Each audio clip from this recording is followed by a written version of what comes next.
Okay. I just want to explain something real quick. Okay. I'm not trying to be disrespectful, but everybody in the chat that was questioning me, y'all need to learn how to have some patience, man. For real. Like real talk. This ain't one of them live streams where it's going to start right away. I put a 10-minute countdown thing on there for a reason.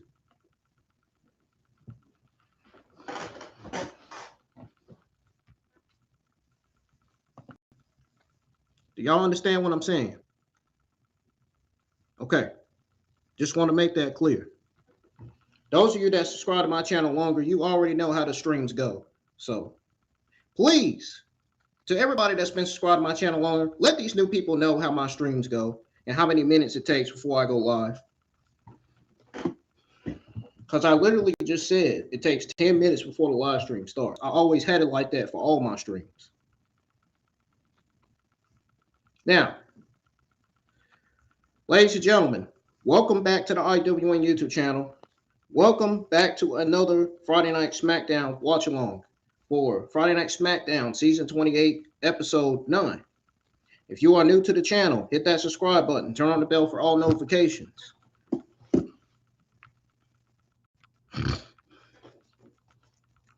Make sure you go check out all the other content that I have on the channel. My NXT and Evolve watch-alongs are on the channel. Go check those out. Go hit the thumbs up on those. I really appreciate everybody for being here. I hope everybody doesn't take it as me being a smartass. I wasn't trying to be rude. I'm just making it clear. Because y'all were commenting question marks in the live chat, and I'm just trying to tell y'all to have some patience. That's all I'm saying. All you got to do is have some patience and the stream will start.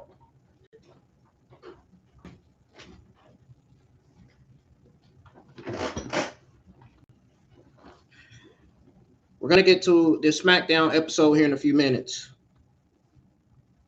If you're wondering how you could help me make a huge difference on this channel, I got 3 things you can do. Share our watch-alongs. Tell your friends and family and fellow wrestling fans about the IWN YouTube channel. Encourage them to hit the thumbs up on my videos, and most importantly, subscribe to the channel if they're new.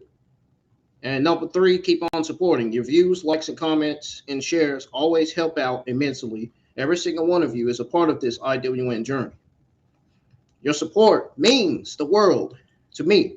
Let's grow this amazing community together and get this channel to 1,000 subscribers and 4,000 public watch hours so I can be able to monetize this channel. And thank y'all for everything y'all do.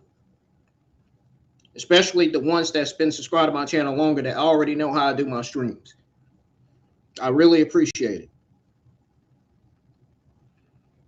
Everybody that's new, you're going to keep learning more things about me. So if you want to subscribe and learn more about me, my wrestling watch-alongs, subscribe, man. You got any questions, let me know in the live chats. We're getting ready to go ahead and tune in to SmackDown right now because it's already done started. So, and we're going to start from the beginning.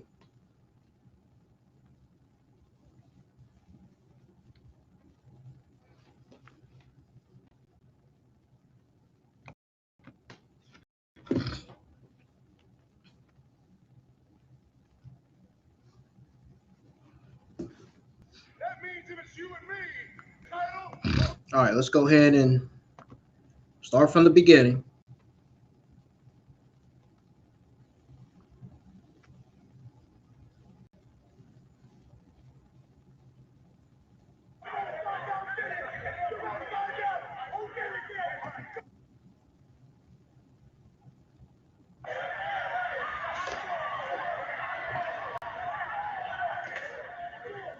Wait a minute.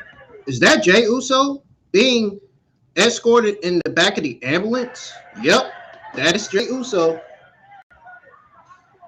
Y'all, everybody that's tuned in is watching SmackDown. Jey Uso just got put in the back of the ambulance. And Jacob Fatu is not happy about that. I mean, you can't blame him. I mean, you can't blame the guy. We're dealing with a major developing situation here. There's Dragon Lee. It looked like I saw Angel and Humberto. I thought I did. Yeah, that's them. I seen them back there. What's the last time we seen them? There's Trick.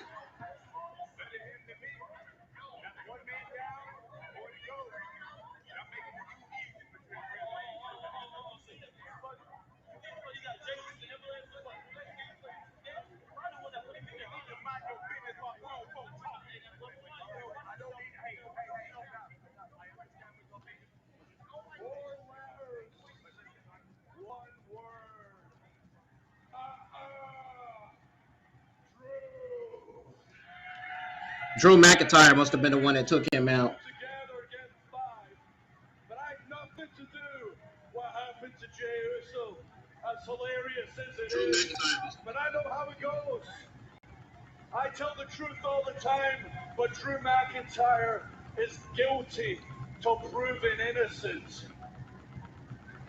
If y'all just now tuning in, welcome to the IWN YouTube channel. Welcome back to another SmackDown Watch Along. I was not live for last week's SmackDown. Oh no. What the hell? Dude, did Netflix just go black? What is going on here? What happened? The Netflix stream went black for some reason. This must have happened right at the beginning of the show, man. We're going to catch up, believe it or not. I told you time and time again not to get involved. Time and time again to stay away, especially 24 hours before Elimination Chamber. And now, I'm telling you to go to my office, not just because I said so, but because now, there's about 20 guys back there that want to rip you apart. And I'm this close to saying go for it. I've got the right to scout the competition. There's 6 men, 5 men, gunning for my title, Elimination Chamber.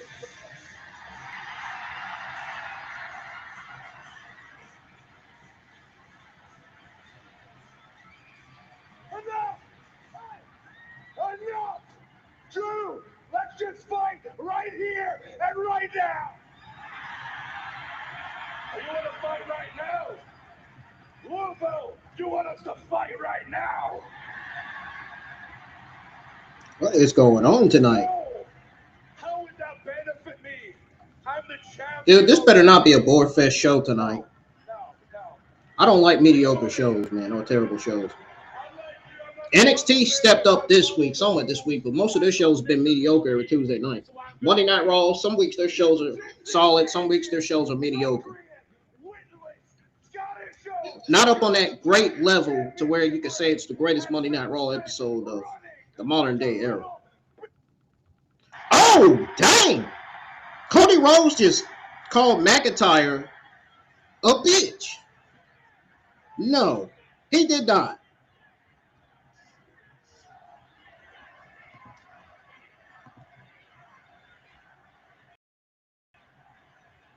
Yo.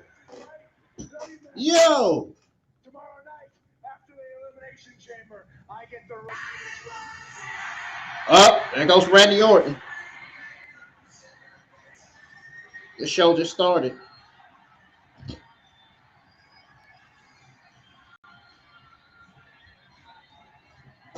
Show was picking up tonight, ain't it? Started with Jey Uso being in the ambulance. Got Jacob Fadu and Cody Rhodes. Now you got Randy Orton coming out. I feel bad for Jey, but my only concern, Cody, my only concern, Drew McIntyre, is tomorrow night at Elimination Chamber, winning that son of a bitch, going on to WrestleMania, whipping your ass, Drew, and becoming a 15-time world champion. And Cody, as far as you and I are concerned when it comes to the chamber. Oh, here comes Trick Williams.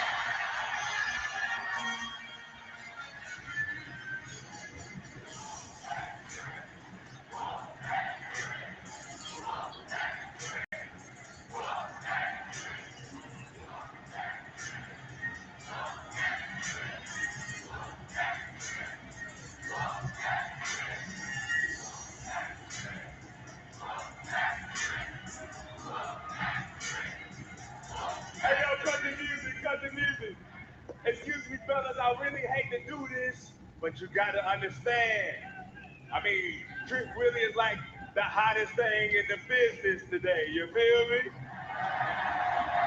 Matter of fact, that's why Bruno Mars shouted out your boy in his brand new album today. Makes me want to cha-cha all the way to the chamber. Let's talk about it. But as for tonight, I'm looking in the ring. I see you two. And since we are in the Trick Williams coming out in white per usual. I figured that I can add a little something. If you're a WWE fan, I figured I can this add a SmackDown little watching on is worth tuning flavor into to the tonight. menu. Because when I step away and come back, I'll be going over my overall thoughts, results, grade, ups and downs, and what SmackDown needs to improve going forward coming out of this episode. I appreciate the thumbs up, folks. Let's keep hitting the thumbs up. We only got 1 like on the streams. You can hit the thumbs up on both SmackDown streams. Both SmackDown streams are the same, except for one is the portrait mode. One is in portrait mode, and the other one is in landscape mode. And this is my second time going live in portrait and landscape mode combined. The first time I went live in portrait and landscape mode was last night when I was live for Pokemon Horizons watching Pokemon episodes 9, 10, 11, and 12.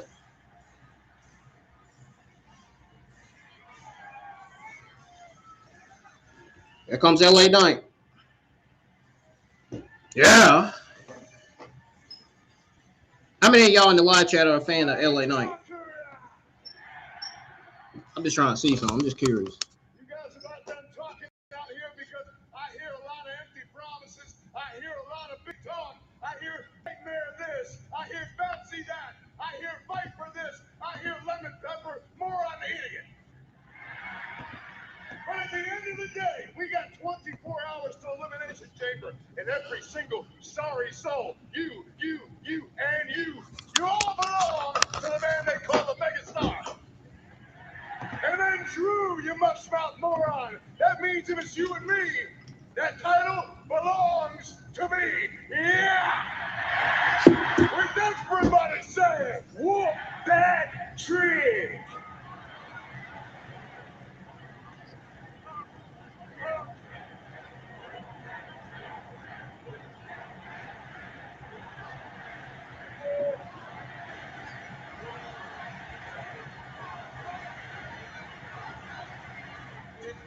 Did you just say, whoop that trick?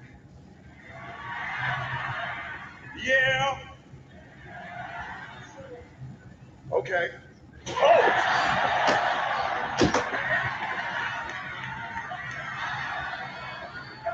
Oh, well, here we go, Joe. It's only a matter of time when Megastar egos are in the ring. 24 hours from now, these will be the participants of Elimination Chamber. Uh-oh, LA Knight and Trick Williams are going at it. I'm guessing they're going to take it to the back because that's where they're going. 10 minutes into the show, absolute pandemonium and chaos from the off. Oh! RKO!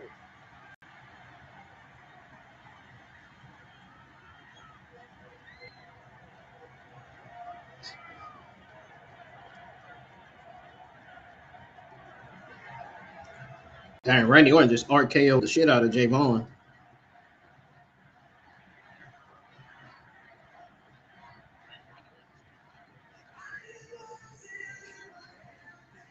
Y'all enjoying the stream so far tonight? To everybody that's actually tuned in, that know what I do on the channel, that actually care, that actually have patience. Between two very good friends, and that friendship needs to be put aside tomorrow night at the Elimination Chamber. Wow, what an opening! That's actually grown people that listen. Jey Uso, who is supposed to be competing tomorrow night, being loaded into an ambulance. Apparently, after an attack, we need more information. We'll head over to Kathy Kelly now, and we'll see if she has any answers. Get ready to post on Instagram that I'm live, so everybody on Instagram can tune in to have an opportunity to join the live. Man, I'm not even being rude tonight. Being rude, then something must be wrong with you. My guest, Tiffany Stratton. Something's wrong with your ears, or Something's wrong with your brain. You think I'm being rude to them? Your thoughts at all of entering Elimination Chamber tomorrow? What happened to Jay sucks, but honestly, Kathy, every single woman in that locker room knows better than to come for me right now. It is WrestleMania season, and I'm ready to get my WWE Women's Championship back. And it starts by winning Elimination Chamber. And I don't have to look over my shoulder because...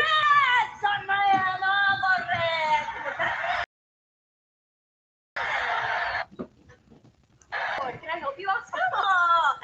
TV time is over. Tomorrow night. I still don't see no likes on the stream, man. Let's get some more likes on the stream. Let's get. We still got one like on the stream I feel like tonight. I'm ready for Oscar. Are you ready to prove You can share all my other watch-alongs and videos. Encourage everybody to help me get up to 1 subscribers and 4,000 watch hours by sharing the streams and hitting the thumbs up and keep on supporting the channel. There's multiple ways you can do that. I already explained it. We got Joe and Wayne Barron on commentary for SmackDown tonight. About 15 minutes ago, that's a great concern with Jey Uso and what we saw. I don't think it's going to be that bad of a show. It's definitely going to have some ups and downs because the creative has not changed in NXT whatsoever.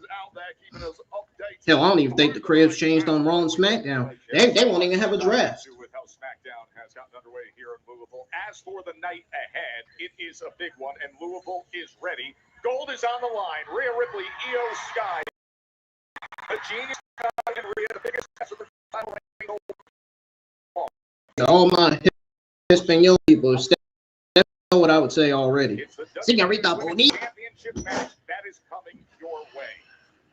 Plus, look at Big Obafemi, the massive, destructive prize free agent. He has a new target. The Miz. I'll be like Señorita Bonita, Stephanie Vázquez, Señorita Bonita, Raquel Rodriguez, Señorita Bonita, Rousey Perez, La Señorita Bonita, Lola Vice. What other Latino woman is on this? Oh yeah, Señorita Bonita, Selena Vega. Man, we got this SmackDown kicking off with Solo Sikoa versus Uncle Howdy.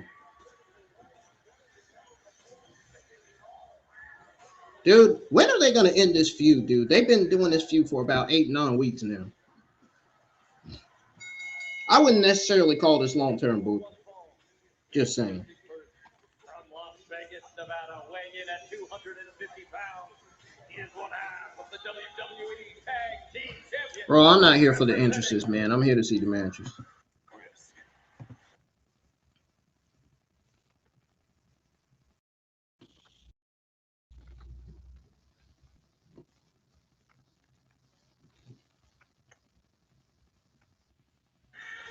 WWE World is for ticket in advance at W.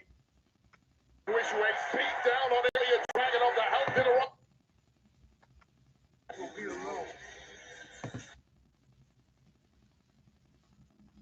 Leader of the MFT.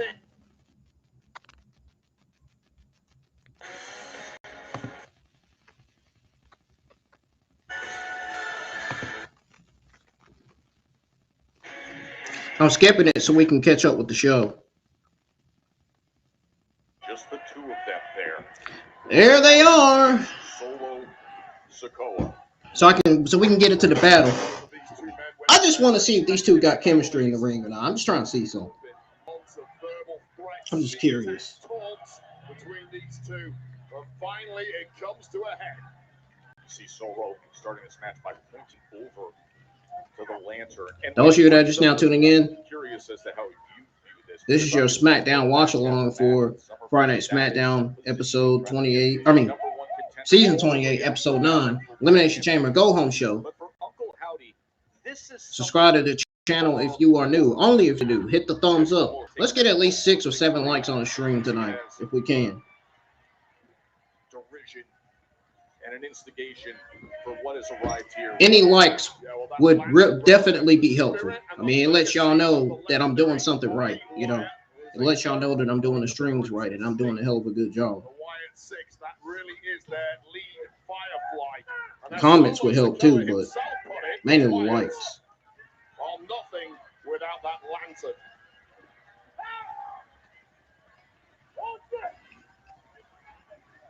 You got Solo Sikoa holding on to Howdy, Howdy holding on to Solo. So who's going to have the power advantage here? Howdy or Solo?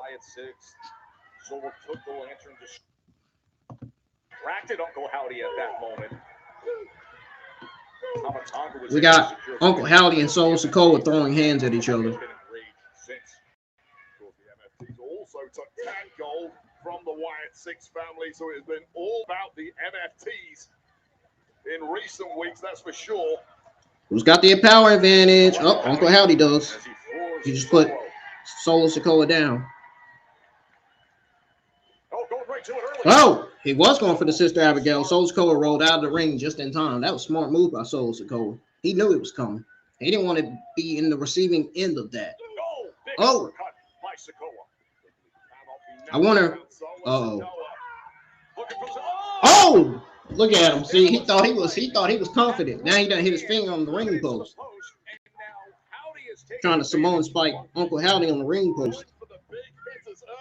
Uncle Howdy acutely aware of the threat that Samoan spike holds, ducking out the way and now doing untold damage to that thumb of Solo Sikoa. And then just ramming him into the barrier at Timekeeper. You could see it moving inches and then sends him. I'm giving out this news on Bronson Reed originally in the qualifying match. We already knew that. We knew the original plan was for Bronson Reed to win. He should have won. That would have been a great decision anyway. Wrong decision was to have Jey Uso win. Should have easily have El Grande Americano win in the match instead of Jey. Psychological trauma to Uncle Howdy. He said on her watch along. Again working on the right hand, Wade. And I was literally thinking the same thing. Solo Sikoa in major trouble in the early goings of this one. I mean, you take away the thumb of Solo. And I'm tired of Jey Uso taking opportunities away from other young talent. Man, it's just, ugh. I mean, he's cool and all, but Jey Uso is your star, and you know he's getting up to a point where he's going to be elevating young talent, and he should be losing matches, man. Putting over young talent. Uncle Howdy, Solo Sikoa battling here in Louisville on SmackDown. They should at least do Jey Uso like how they did Finn Balor when he was in NXT.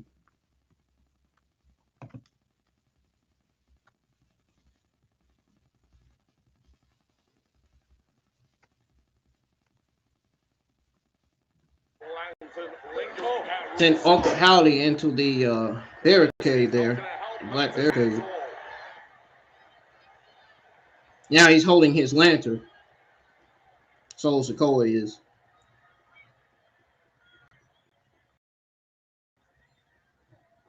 Sikoa trying to straighten his hand out, but ain't no use to straighten it out when it's hurting. You can't fix it.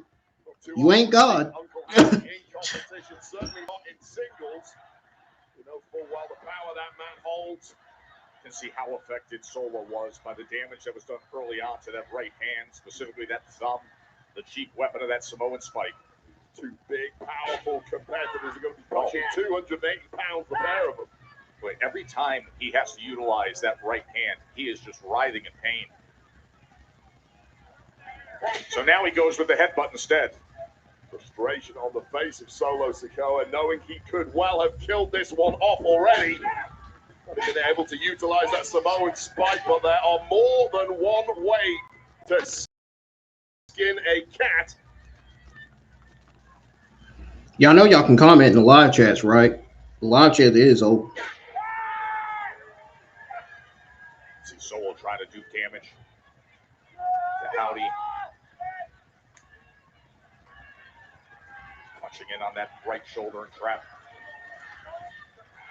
You know full well the goals of Solo Sikoa and the MFTs at the acquisition of all gold here on SmackDown.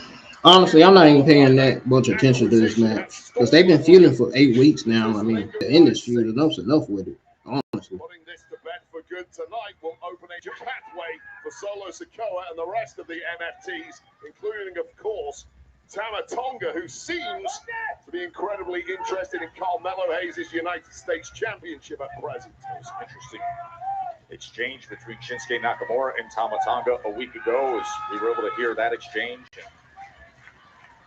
Jim talking about what he observed in the career of Tama Tonga compared to what he has been given to Solo Sikoa, the family needs. Yeah, well, Tama Tonga needs to be listened to one person only, and that man is Solo Sikoa, who has done a sterling job so far against Uncle Howdy. However, that might be about to turn around. No, back with the nerve hold.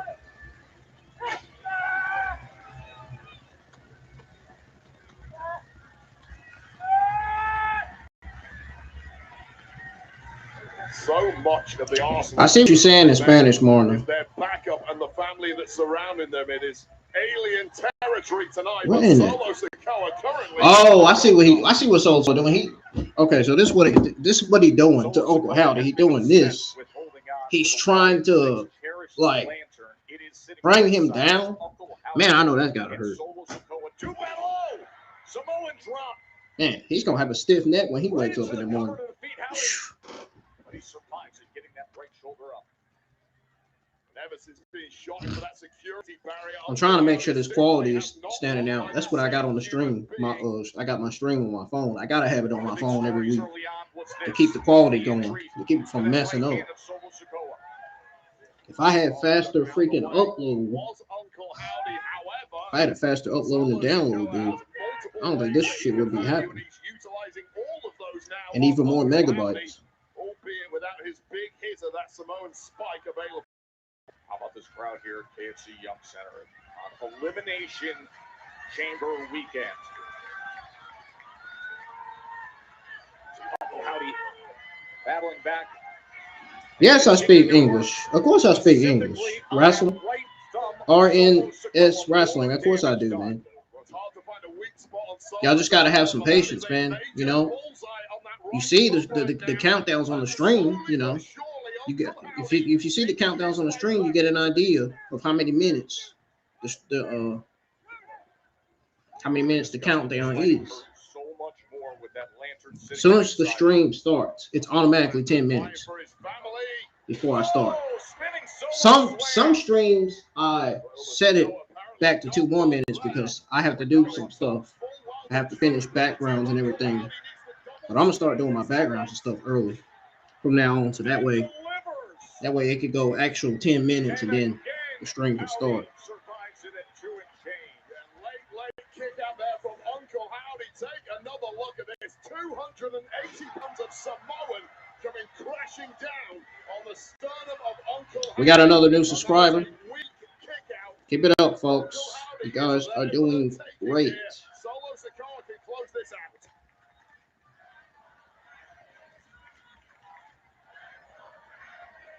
Hear the chants from this crowd in Louisville. Let's go, Howdy. Solo Sikoa knows full well to finish the job. It is that Samoan Spike, perhaps hesitant to use it. Exactly, Wade. He knows the damage that was done. He's been feeling. You know, after the stream, you can set the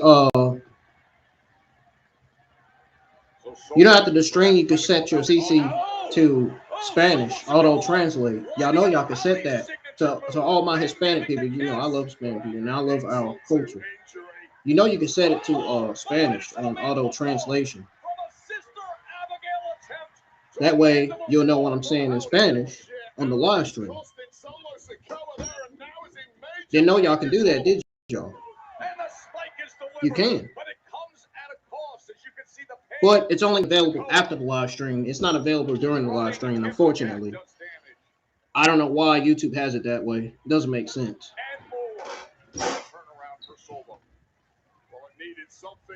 They have it unavailable during the live stream. That's so, which I think is so stupid. But that's just how YouTube does things, fortunately. And Uncle Howdy wins his revenge match. All right, now let's go ahead and skip this. Wait a minute. What the hell did I just see?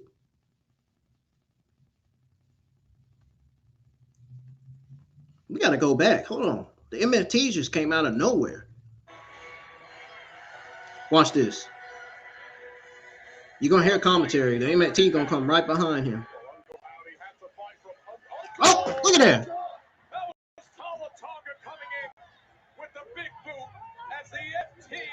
There they are. And secure the lantern again. When is this feud going to end, dude? When is this feud ever going to end, bro?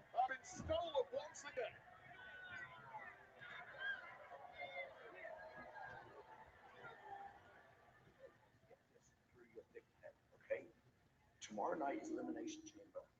And after that, your opponent is set. Okay? So just stay home and stay out of trouble. I'm not trying to make your life any harder. We've known each other a long time. Look at us, guys from the UK. GM, WWE champion. You and I need to go on the same page.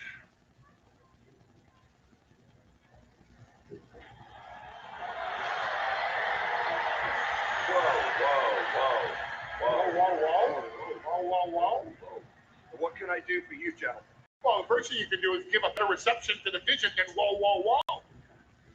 Hello, Mr. Aldis. Oh. You know, that's all this company needs. No, he Another didn't. injury, and this one is on your watch. I'll try this again.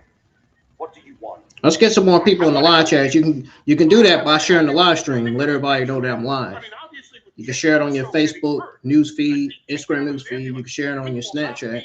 You can even share it on TikTok. You can't put the link in the comments, unfortunately, on TikTok. You just have to share it and let everybody know, you know.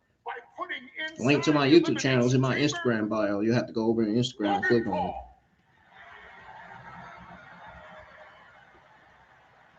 Nick, you put me in that chamber, I'm going to win it. I am the most important person this company has. I don't care who's in there. 1 guy, 2 guys, 3 guys, 4 guys, 5 guys. I don't care, Nick. I'm going to win. He needs a sign. Somebody needs to give him a black eye. Because he's showing off and yelling at Nick Aldis in his face. You have my consent, Nick. Go ahead and kiss it. Yeah, your loss. And Nick Aldis doesn't like when people yell in his face. As GM, he doesn't like that. That Jey Uso was viciously attacked, taken to hospital, and then moments later, I see your face. You're trying to accuse us? Whoa. Stay with your chest out. Stay with your chest out next time. We can be between the lines. Keep me between the lines. Oh, Lord. Bronson Reed, Braun Breaker, and Seth Rollins being out. To all my Espanol people, no bueno. It's an interesting. No bueno, man. But as you know, Paul, It ain't good. Division is done. Division is done. I said it since my Monday Night Raw watch along this Monday night. You will win chamber, won't you? There's no way they can continue this faction. I'm Logan Paul. No way. The Maverick. Absolutely no way, Winner man. of the chamber. Yes, sir. After you, sir. Watch your temper. Should just tell them to watch your temper rather than say quite your temper.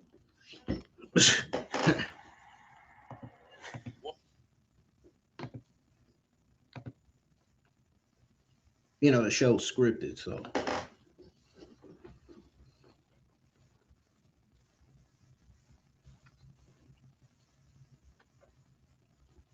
SmackDown is on commercial. Can't be. Are they for real? Yep. Well, we're caught up with the show now, folks. SmackDown is on commercial. Repeat, we are officially caught up with the episode. Because when the live red thing pops up, that means we're caught up.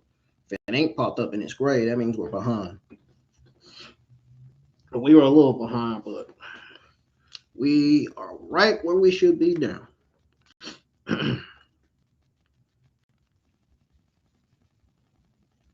Getting ready to tweet out my thoughts on the beginning of the show here in about 2 minutes. How many of y'all looking forward to Roman Reigns showing up on Raw Monday? Monday Night Raw card looks like it's going to be a solid Probably either a solid B or a solid B minus show, because I can't see the show being a mid show next week. After the mid Monday Night Raw we got this week, Dragon Lee versus Gunther is going to be pretty interesting. Even though it's not going to last long, because Gunther is obviously going to beat Dragon Lee. Obviously, Dragon Lee's not winning that match. I mean, he's going to give it his all, though, try, but he's not going to win that match. That means if Gunther wins that match, that means he wins for a chance to feud with Rey Mysterio and retire Rey Mysterio.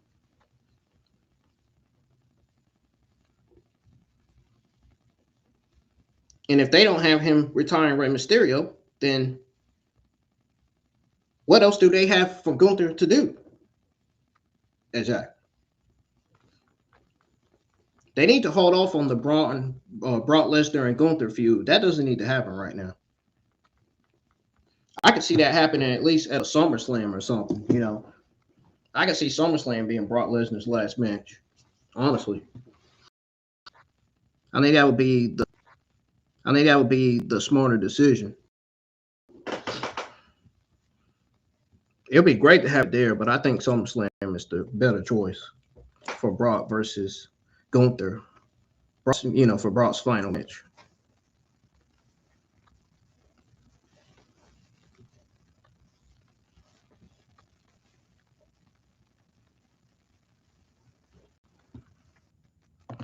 SmackDown is back on. Oh yeah, I'll be right back. The episode will still be playing. I ain't you. It's about the irresistible forces, and we're coming after those tag team titles. Irresistible forces sending a major message now to the women's tag champs. They will meet with the tag team championships on the line.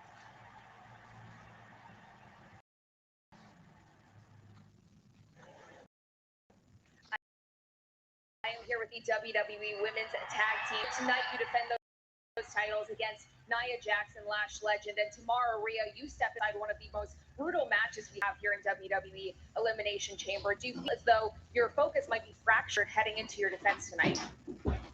As much as I should be focusing on elimination, All right, I'm back, y'all. step at a time. And tonight, it's about you and I retaining our women's tag team. Io and Rhea, the tag team champions, getting interviewed already. Tomorrow night, I have no doubt. As soon as I got in here, the mic was already in front of their mouths. And become the new WWE Women's Champion at WrestleMania. Yes, exactly. Why is my chair making that noise? We will win tonight because we're on the same page and we have each other's backs. Phew. Rhea, nobody's gonna have your back. Yeah, my mom's right. I do need to make sure. Which should be your focus. Yeah, she's So right. I don't like that chair making that noise. Maybe think somebody banging on my window. Yep. Okay. Thank you. Call me back. I wonder who he was on the phone with. How's he doing? Man, it's mean how you make see now he got took off. But listen, all fingers are pointing at Drew. He kicked my teeth down my damn throat. He cost me my match. Man, Drew McIntyre. What is he doing? Jacob Fatu should be saying Drew McIntyre sneak this. You got a Drew problem, and I have a problem with Drew. So the solution is, the solution to this problem is and the change.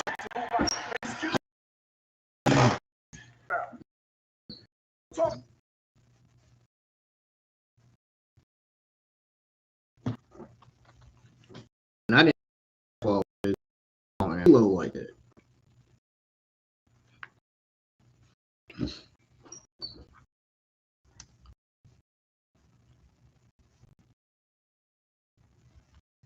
I didn't have this like this. Yeah, going back. Why is it low?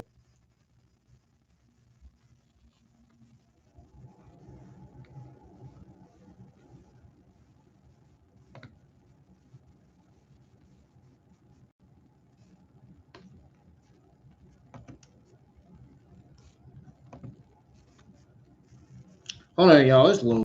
I don't know why it's doing that stupid stuff.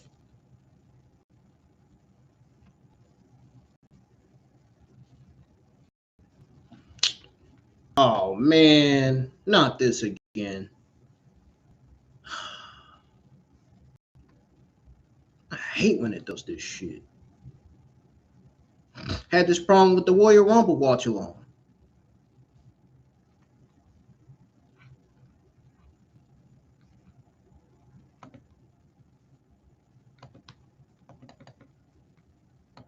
Why is it doing this again?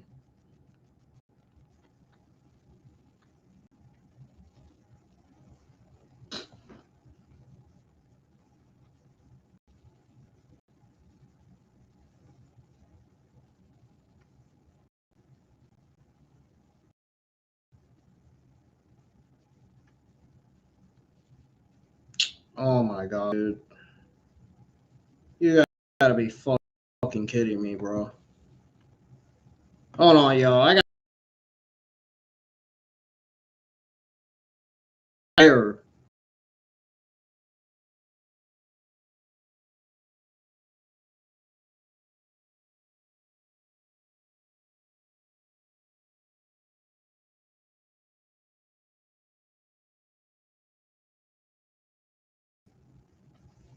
Jesus Christ. If it's gonna be doing this Saturday, I have some serious issues.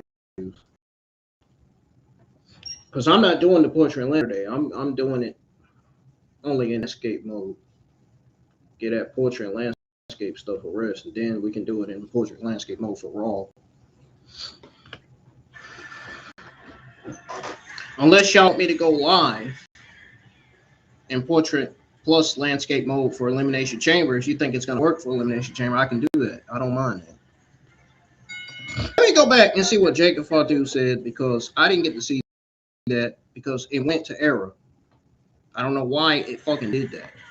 Doesn't even make sense. And we're skipping those entrances too. We're going right to the match.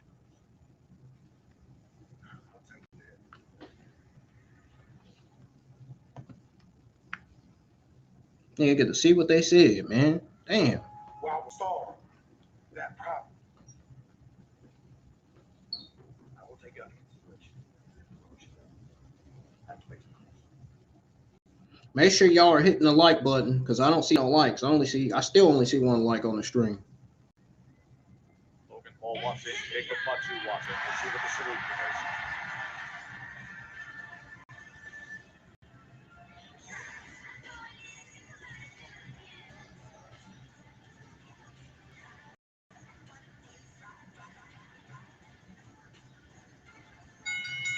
The following contest is scheduled for one fall. Now let's finish getting these views up, because we're about close to 100 views already. Well, Tiffany Stratton is ready for it all. Both streams are live, one in portrait mode and the other in landscape mode. The one in portrait mode is the one where it has 2 people in there. The one in landscape mode is the one where it has 3 people in here watching. I told y'all that just in case y'all get confused about it. Well, I just explained it. So if you didn't hear it, rewind the stream. That's all you got to do.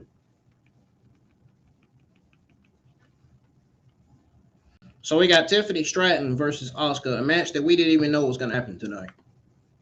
Hell, if that was the case, they should have made that match official before the show went on the air. If that was the case, they had like Asuka versus Tiffany Stratton is supposed to surprise the WWE universe and the half of the internet wrestling community. I'm just saying. But it should be something between these two. It's going to be interesting. It's not going to be that bad.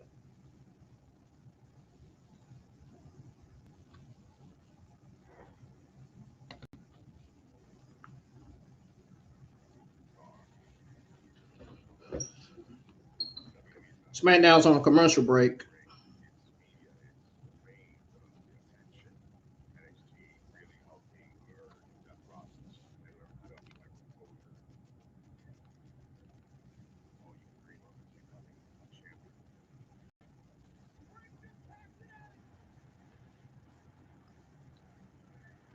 Yeah, I'm definitely putting. I'm definitely going live in landscape mode only for the elimination chamber. Because it seemed I was getting more people and I was doing it in landscape mode than I am doing it in both portrait and landscape mode. That's just like if I did it in portrait mode, I would get more audience in as well. Of course, Damian Priest, one of the great success stories from NXT, and now the next generation. I had to keep doing it in landscape mode. Factory in St. Louis. It's going to be Saturday, April 4th, and tickets are on sale this Wednesday, March 4th, via Ticketmaster. Oh, they said tickets are on sale this Wednesday. There is Tiffany Stratton. Been on a roll lately. Earned spot elimination chamber by the Clash legend. And Chelsea Green. We got Chelsea Green. She's here tonight. She's still out with injury. That doesn't mean she's cleared because clearly she's not. The Grammy Award-winning singer-songwriter, the tag team partner for Randy Orton at SummerSlam 2025, and the cover guy. What's up, Jelly? How you doing, my man? By the way, Men's Health looked awesome. Looked awesome as they celebrated his 275-pound weight loss. Big part of this was all the amazing work he did in the ring. What's going on here right now? Oh, here comes Oscar. Stop waxing lyrical about Jelly Roll, who's great. We have Miss Chelsea Green with us. Uh-oh. Don't tell me everybody left the chat.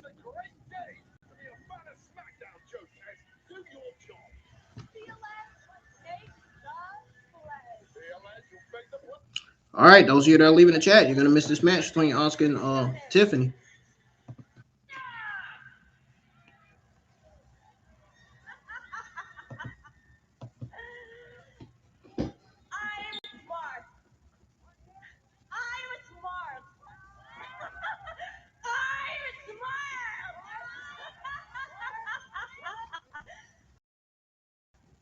So I'm resting before in the elimination chamber match tomorrow.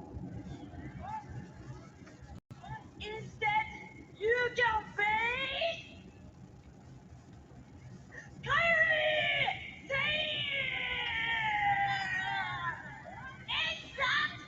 It's not TV time. It's Kyrie time. It can go. Switch here. I'm being funny. Classic bait switch here by Asuka. The smartest move anyone's ever made. So we got Kyrie versus Tiffany Stratton instead. As we all like we all don't know by now that Kyrie's gonna lose. Let's be honest. She's great in the ring, but she's gonna lose to Tiffany. This is beautiful being here front row to watch Tacky Time get beat up. Tacky time. Tiffy time. Tiffany Stratton comes. Sound like she said quacky time. Now into the cover right away. To make short work of Kyrie saying, let's not forget, of course, that the reason Miss Chelsea Green is currently in a wheelchair was because of a vicious attack from Tiffany Stratton. So I'm sure, Chelsea, you're looking to see Stratton get a beating tonight. Unprovoked attack. I can't wait to watch Kyrie whoop the cute out of her. We are currently looking for an ankle donor for Miss Chelsea Green. She needs an ankle. Be a gentleman. Offer your ankle. What's going on, human? Never. She's got hairy legs anyway. You don't want one of these. Human in the live chat, welcome. Director of operations. You can't separate me. On the payroll. Hey, speaking of, did you see who I appointed the Secretary of Dark Affairs? Yes, that's right. Secretary of Dark Affairs. You have a staff? Yes. Undertaker. No, there is no way. Stop that. Okay, that wasn't cool. That what you said wasn't cool in the live chat, man. Why did you have to say that? That's unnecessary. I can see if you was joking, but if you serious, that ain't right. Oh, to the outside. Asuka drew Tiffy into this match that she herself isn't taking part in, and look at Chelsea's reaction. Oh, please, I had no reaction Yes, at you all. did. Nothing. My face didn't even move. I get Botox joke. If you had something negative to say, you should have never said it at all. And that has turned things in a hurry, Joe. And then run right into the post. Asuka and Kyrie.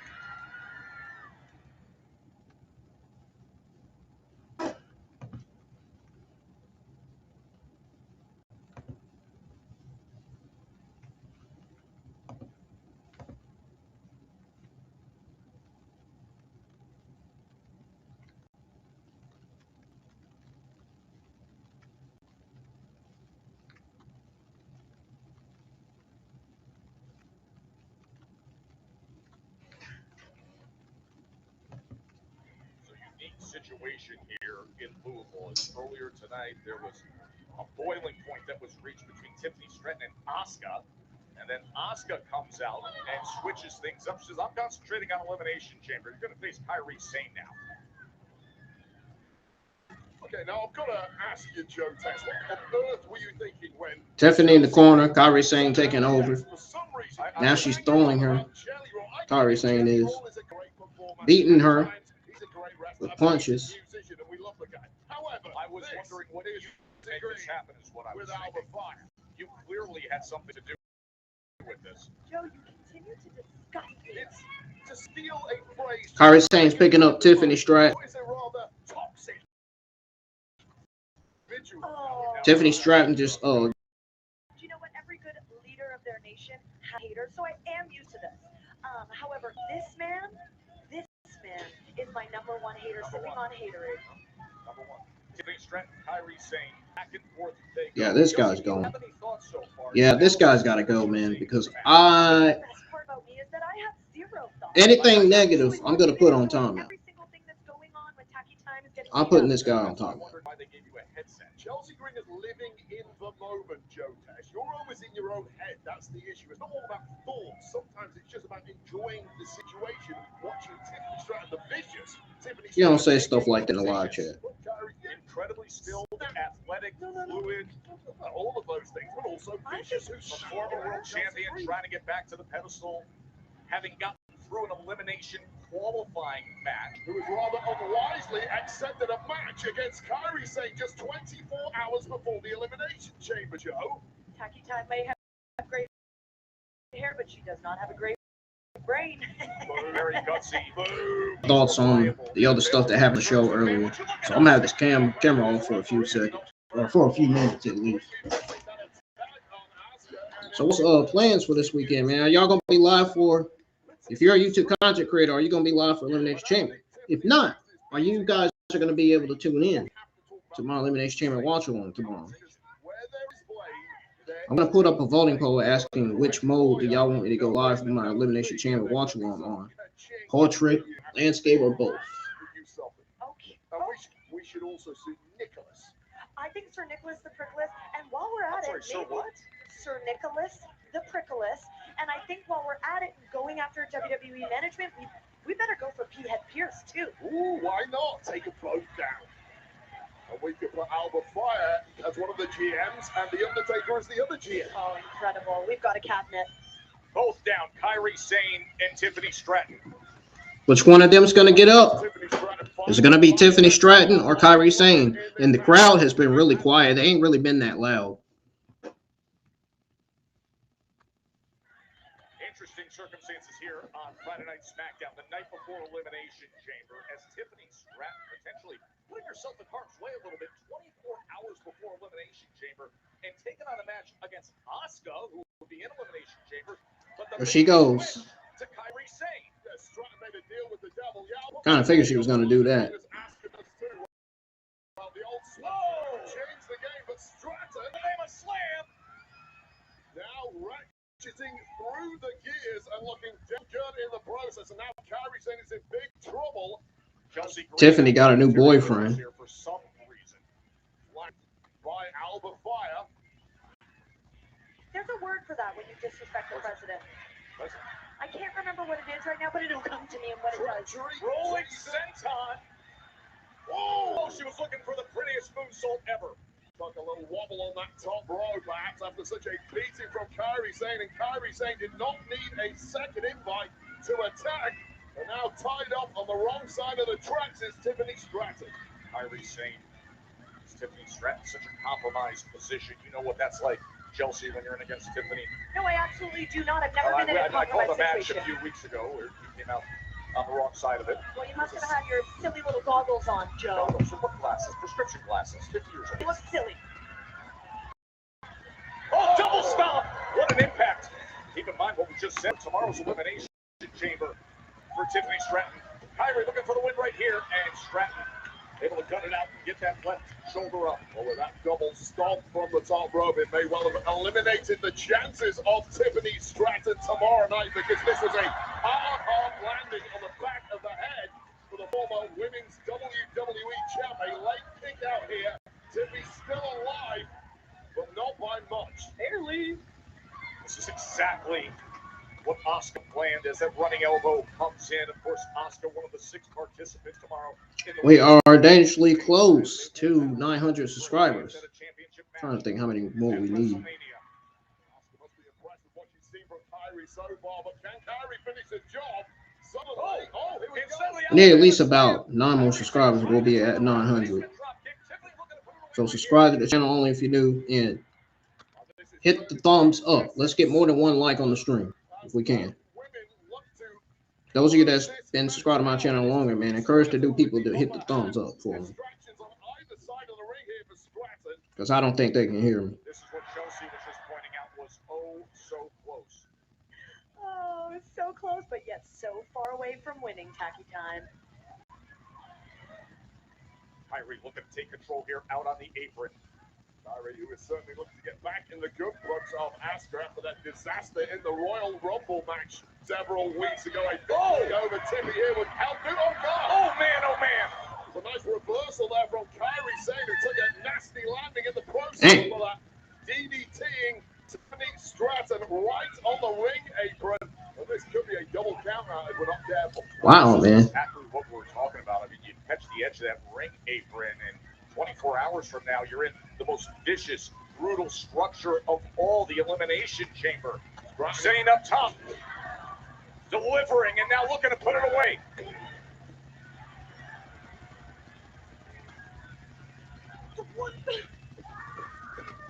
What is going on? Why is she Kyrie Sane cannot quite believe that that didn't get the job done after Tiffany Stratton was majorly rocked from that DDT on the apron. And Tiffany Stratton, same since. Well, I think his stop when Kyrie Sane goes up top. Oh, man. We know what is coming next. That insane elbow, and Tiffy's in the drop zone. Oh, she gets to her. Oh, Darn. She just right to Alba Fire, and at the pushed Kyrie Sane off the ropes to Alba Fire. Chelsea Green, you can't get up. You got an inch of foot.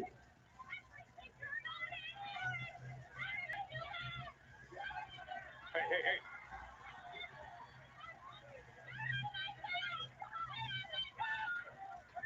Oh!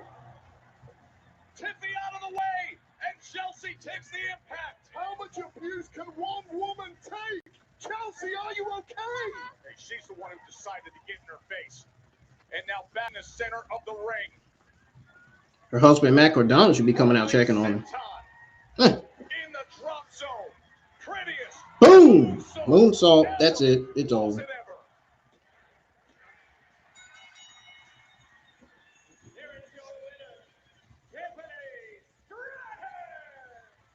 Major momentum going into tomorrow night's Elimination Chamber match for Tiffany Stratton. The big questions about the current health of Chelsea Green. Can we get some medical stuff out here, please? She's pointing to the side. This is how she did it. This is how Alba Fire got taken down. Secret Hermes down, and when they're down, close to follow is Her Majesty herself, Chelsea Green. And then moments later, one prettiest moonsault ever did the job. Victory tonight for Tiffany Stratton. Will that be the case tomorrow in the Elimination Chamber as Stratton points to the WrestleMania sign? That's the prize on the line tomorrow night. We will see her in Chicago in the chamber tomorrow. It'll be Tiffy time.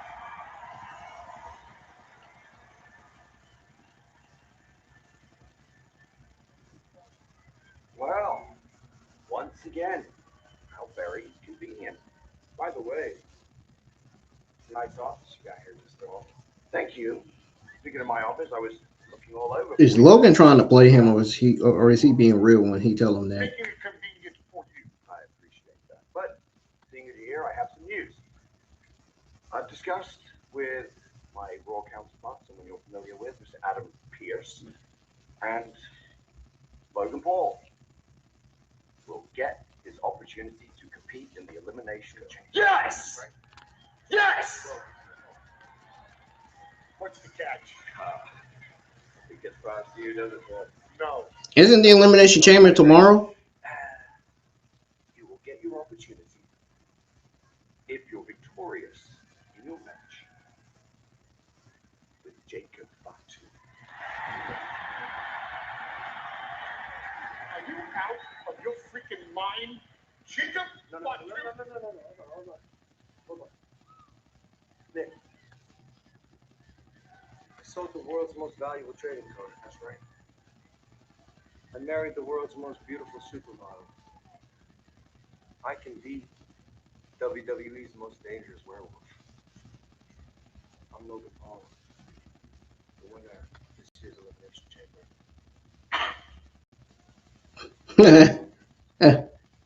Good luck. Let's go. Let's go. Let's go.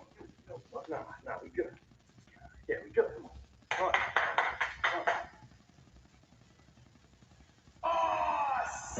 Logan Paul trying to get Nick Aldis's head. It ain't working. Jacob Fatu for a place in the Elimination Chamber tonight, Joe.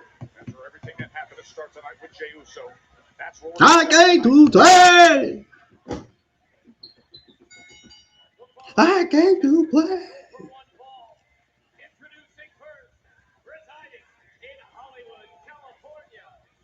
I wish I was singing Ego. Ego coming now. We ain't on that. This ain't NXT though. It's SmackDown. Can't wait to go live for NXT in both portrait and landscape mode combined. We're only going live in landscape mode for Elimination Chamber. And maybe for Monday Night Raw. As long as we get as much audience as we can, as long as the views go up. As long as y'all can help me get the views up and encourage people to hit the thumbs up and subscribe and share the watch alongs. What do y'all think of CM Punk being on the 2K26 cover?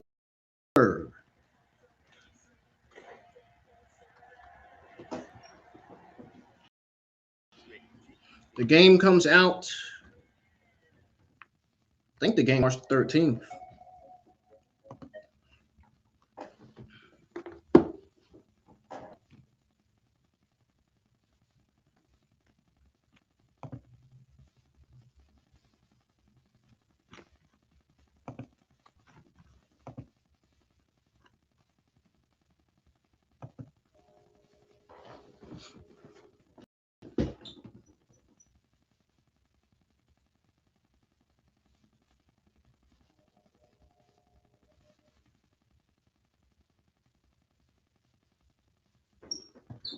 There it goes loading again.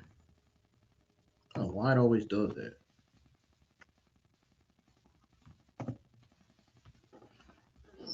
Darn, like we're right at the damn thing, so why? Don't even make sense.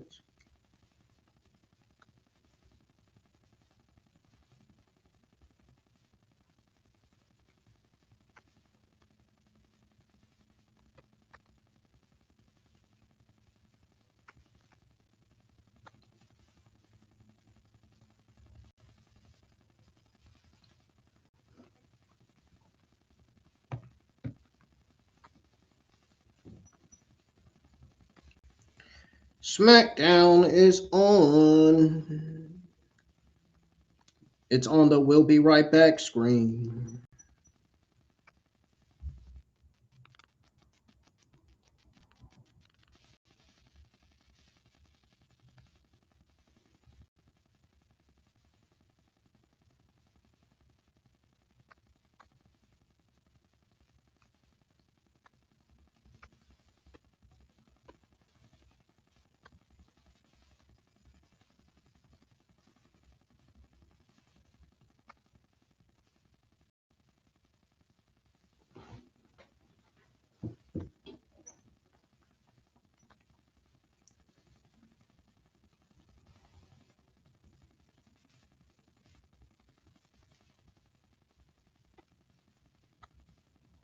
So what y'all think of Friday Night SmackDown so far? Let me know in the chats, in the live chats. And y'all can follow me on Twitter X at IWNYT Streamer. I said that because I just got to do follow just now. So We're now at 182 followers here on Twitter X.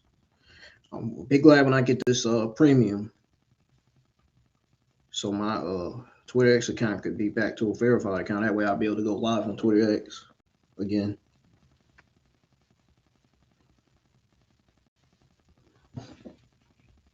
And let's set the schedule for you because things will get underway with the countdown show at 5 p.m. Eastern, 2 Pacific, and you can see that streaming on ESPN Unlimited. Then here comes the big one, Elimination Chamber, with coverage beginning at 7 p.m. Eastern. Again, on ESPN Unlimited, domestically, Netflix internationally, and of course, the evening wraps up with all the analysis and interviews on the post show. And we've got massive news to deliver now. You saw what happened to Jey Uso, injured with the attack earlier tonight. So now, Wade, a bonus Elimination Chamber qualifying match here tonight in Louisville. Yeah, Jacob Fatu takes on Logan Paul tonight, and our main event winner goes to the Chamber. Main event? Why the hell did they put this in a main event? It don't even make sense. Responsibility to get the next generation ready. About to meet the next generation. What makes you think Logan Paul deserves to be in the main event? Really? I mean, Jacob Fatu, he deserves to be in the main event. But what makes you think Logan Paul deserves to be in the main event? Really? I would love for somebody to tell me how Logan Paul deserves to be there, to be in that main event match. Uh-oh. Yeah, one of my favorite NXT stars, and one of my favorite main roster stars. The Ruler.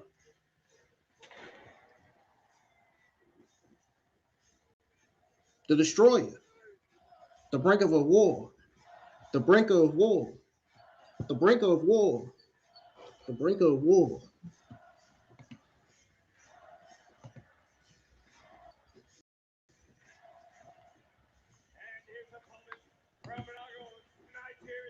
There he is.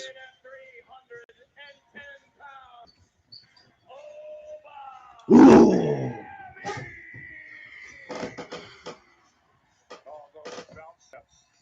The chant of the name, and then My 310-pound silhouette of pure power. That's the one. Silhouette. Once you see that silhouette running.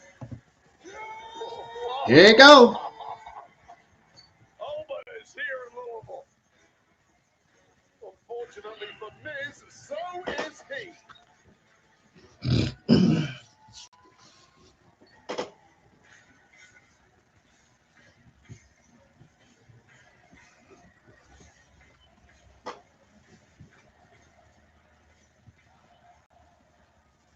Here we go. The Miz versus Ova Femi.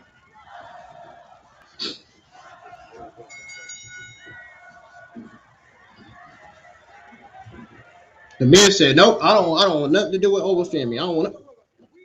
Wait a minute. You mean tell me Miz got out of the ring just to cut a promo?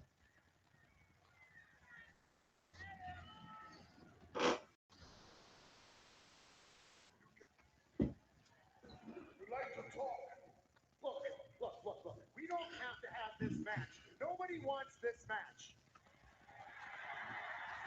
This is a classic misunderstanding, and as the locker room leader, as the man feeling the John Cena-sized hole in everyone's hearts, that's on me. But let's use this teaching moment 20 years ago, right down the street from this very arena. I was in WWE's developmental. And when I first started in WWE, I was bright-eyed and bushy-tailed, just like you. Excuse me. Pardon me. I'm talking to Ova Femi. I didn't make the mistake of going after the locker room leaders like The Undertaker and Triple H. And I don't want you to do that same mistake. Instead, I want to be the type of locker room leader. I want to be the type of locker room leader to take you under my... Ova Femi is getting ready to just maul the shit out of Miz. He does not care about his talk. He cares about winning matches. getting to the top. You want to be Getting to the top of the men's division on either SmackDown or Raw. There's no striking resemblance, but you do look like a dead man to me. Damn. He just put him down real quick. Or we can adopt the Miz method. Master, inspire, zone in. Master your emotions so you're not going after the guy that's trying to mentor you. Inspire on listening to a guy, to a superstar that main evented WrestleMania. Zone in on longevity. Don't be a flash in the pan. Let me help you inside the ring and outside the ring with all My eyes are really bothering me. connections. With They was all doing my fine early. connections, I can have this crowd and everyone around the world forever chanting "Oba."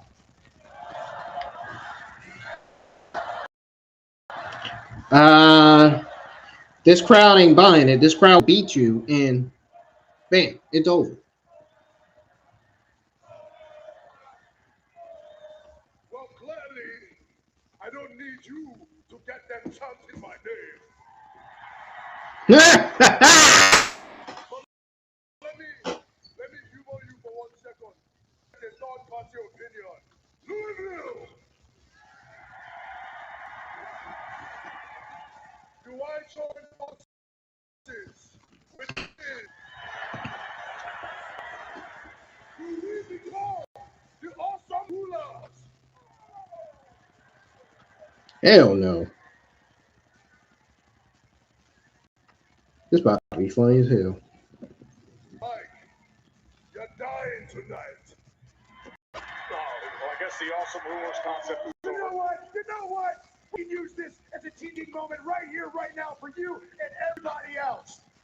I'm going to teach you the lesson on how to be the bigger man and walk away. Oh! Oh, you've done it now, Miz. Yeah, how's that zone in working out? Oh, that is no way to treat this generation's Undertaker, The Miz. Overfemi. Miz is now fighting for his life, and make no mistake, Miz has got it done in the past, and may well pull off the all-time. No, he won't. Forget that was saying anything. Caught him. That body shot. No, damn well that wasn't going to get Obafemi. Running elbows with 310 pounds of explosive force. Oh, Miz moves. Nice, Miz. Oh, still crushing finale. I wish Corey Graves and Michael Cole was on commentary for this one. Uh-oh. Oh, the toss. It is just so easy for this freak of nature with unlimited power. And the fall from Grace.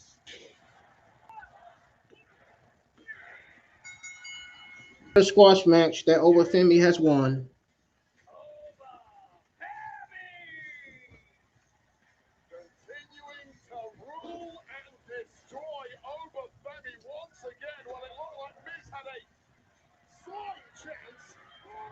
Well, the pure power of Obafemi told almost immediately, and the carcass of the Miz was just thrown around with abandon, and one fall from grace. Fall from grace. Fall from grace. Fall from grace. That's what they should sing next. Fall from grace. Fall from grace. Fall from grace. Obafemi impresses again. That would be funny. What's going on? Why aren't you in your gear, bro? We talked about it last week. We're supposed to have this match tonight. We're not gonna fight tonight. We don't. What? What is it? Listen, I haven't been very successful against Tama last week. Okay? And honestly, I haven't been very successful in the most recent times. So I just don't deserve the shot at this point in time. It's that simple. But honestly, don't worry. I will come for the US title. And I will let you know when the time is right. But tonight, I need you to go out, to win, to show everyone where you're in. No, okay? No. Screw that. This is the second week in a row that you came to me with this pep talk. You don't need to be pep talking me. What you need to do is give yourself a pep talk. You need to remind yourself who you are. Because opportunities like this, yeah, they come every week at this point. But nothing is forever, Ilya. And if you don't take this shot, somebody else will. I will.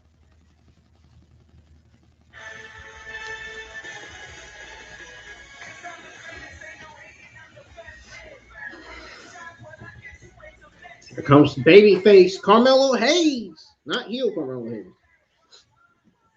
This is a totally different Carmelo Hayes right here.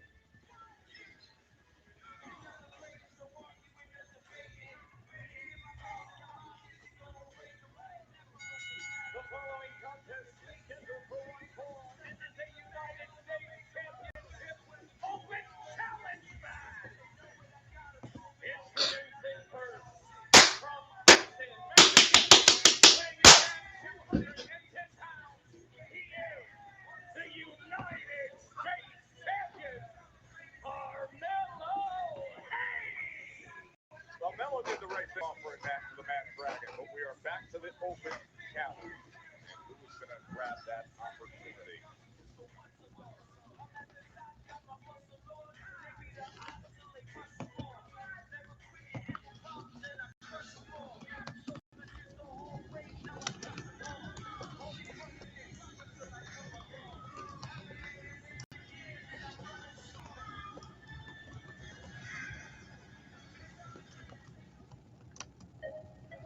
Hey!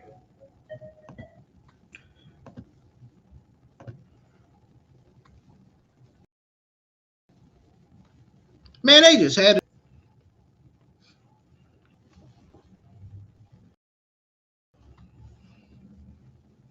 put on commercial. So he came out.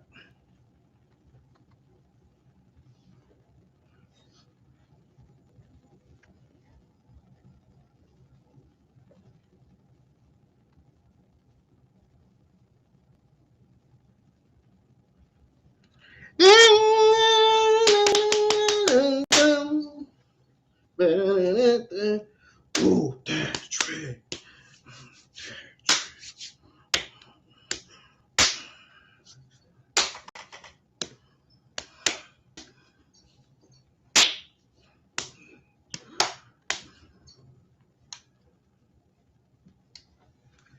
Woo.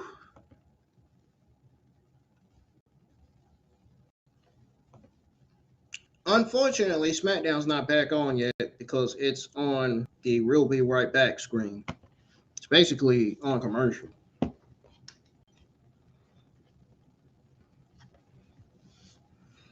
You guys know I'm using a VPN, right? Okay. Just want y'all to know that. Y'all can also go check out my Pokemon Horizons watch along, man. Hit the thumbs up on that as well.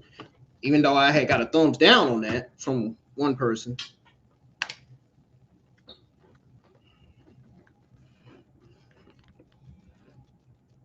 Let's get some more likes on both of these SmackDown streams, man. Share the stream, let everybody know I'm still live. We're getting ready to witness this United States Open Challenge. Let them know to tune in, and you know. Y'all already know.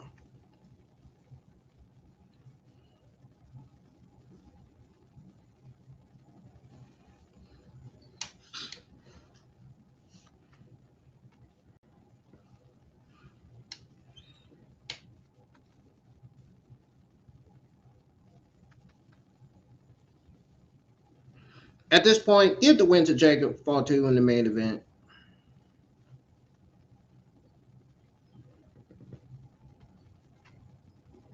That's all I'm saying.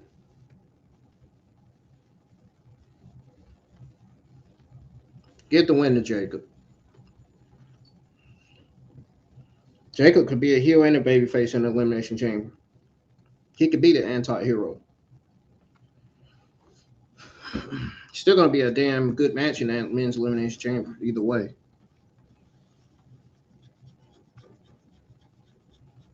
Or a solid match, at least.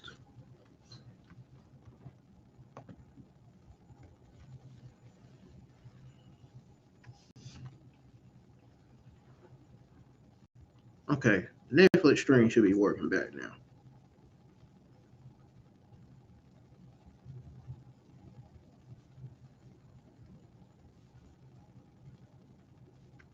What the heck is going on here?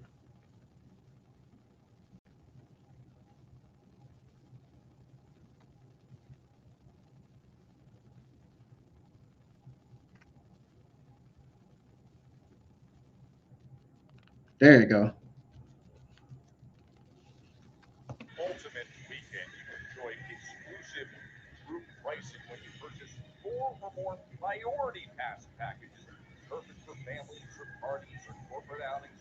Your group can get a VIP experience for less. Folks, just head to onlocationexp.com/WWE.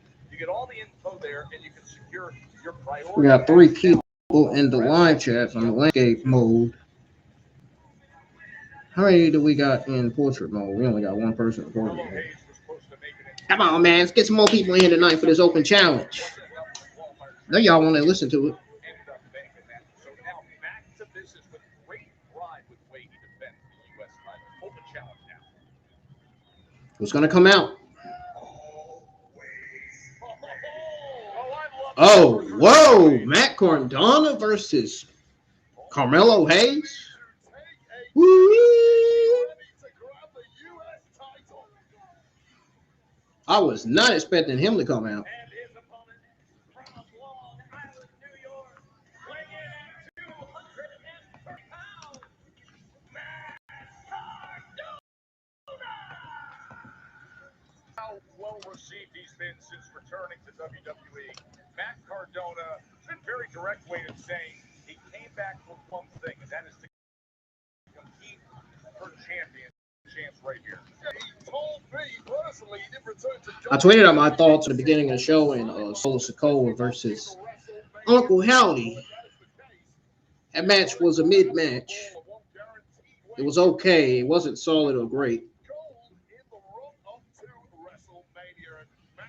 Even though they should be ending this feud already, it should have been done ended. There's no reason why they should be continuing this feud. Yeah, but I give Dragunov credit for saying, listen, I want to feel like I earned the opportunity immediately. That was the right thing to do. It was honorable. What do you think? No, that's Joe Taz. That's not the way the world at the top in WWE works. It's not like that at all. When you get a chance, chances are fleeting in this game. You grab it. I don't agree with Dragunov at all. And I'll tell you this right now. Here we go. What happens to Dragunov's opportunity against Here we go with Carmelo Hayes versus Matt Cardona. Carmelo offered it. He took a pass back to business with the open challenge, and Matt Cardona. So wait a second. You're saying that Matt Cardona doesn't deserve this opportunity then? Right to it, Nick. Deserve it here if he gets that pinfall. This match is presented by Arby's. We have the meats. United States Championship. I don't know, damn Hardys. Matt Cardona. Too noble in this game. That's my point. When it comes to cheating, do it. We were live for Evolve this week where we saw Kylie Armstrong versus Wendy Chu. We got the 10-man tag match. We witnessed Team PC versus ID. Went live for NXT this Tuesday night, where Zarya turned on Sol Ruka.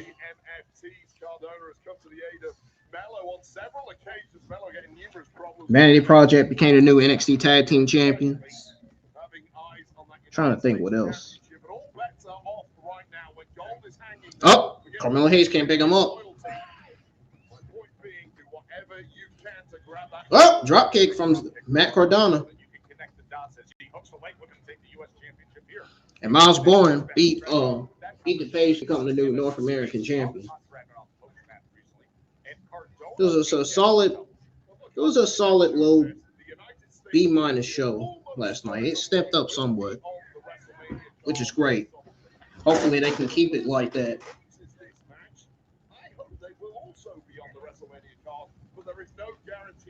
Hopefully it doesn't go back to being mediocre next week. Because from looking at the card, it's gonna have some ups and downs now. Even Lucha Libre AAA has its ups and downs sometimes, and they just started. With what happens in 24 hours in Chicago at Elimination Chamber. But it's not the talent's fault. It's the WWE writers and the bookers and the administration. It's the way they book the show. It's the way they produce the show. It's the terrible decisions that they make. It's the terrible booking that they do. They don't book talent right. They waste talent. They don't use talent right on TV. And they don't listen to the fans and what the fans want. They only want what they want on TV screens.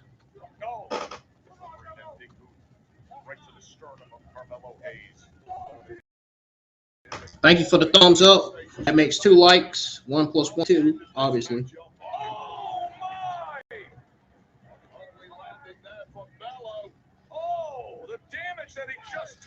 It's safe to say the booking, the writing, and the creative still needs to get better in WWE, man. If they want these shows to be great every week, and long-term booking as well.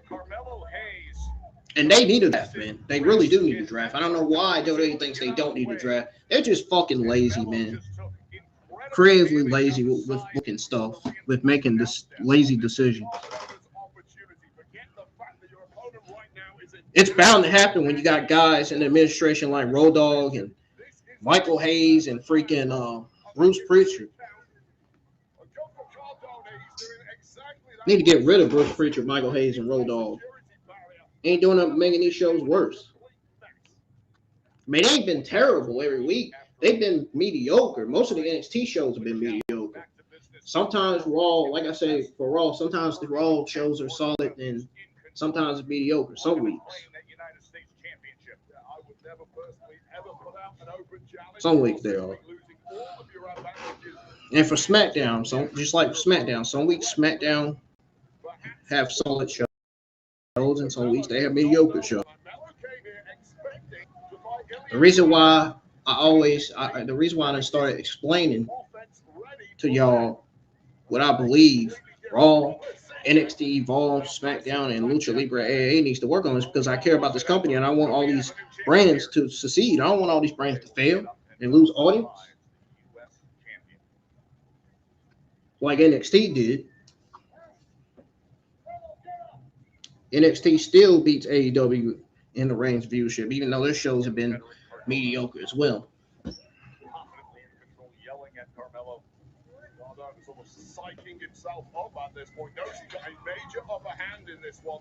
So WWE's been producing some solid shows, just not all of them are solid. At least enough to keep us watching. You know, it's not going to always quite hit the mark when you got Bruce Pritchard, Michael Hayes, and Road Dogg in administration. And I hate to say it, but when you got Triple H in charge, man, I mean, I don't know what the heck Triple H is doing back there, man. He got to get himself together and make things right, man, for real. He really does. You got all these people in the internet wrestling community calling you triple fraud for a reason, man. Wasting talent. Not giving talent more TV time. Rushing the freaking shows. NXT, they have a bad habit of rushing the shows every Tuesday night. I've noticed that every Tuesday nights that I watch. And then Booker T, he has a bad habit of not letting Vince Joseph talk on commentary and not finish what he says. He's always got to cut Vince Joseph off. And he's just annoying on commentary. Don't get me wrong, he's a solid Hall of Famer, but his commentary just ain't good. That's just the only thing about Booker T, really. He was a good wrestler, solid wrestler, just his commentary ain't hit. Matt Cardona take advantage of the open challenge, coming out to face the United States champion Carmelo. Vince Joseph's commentary sometimes doesn't hit either.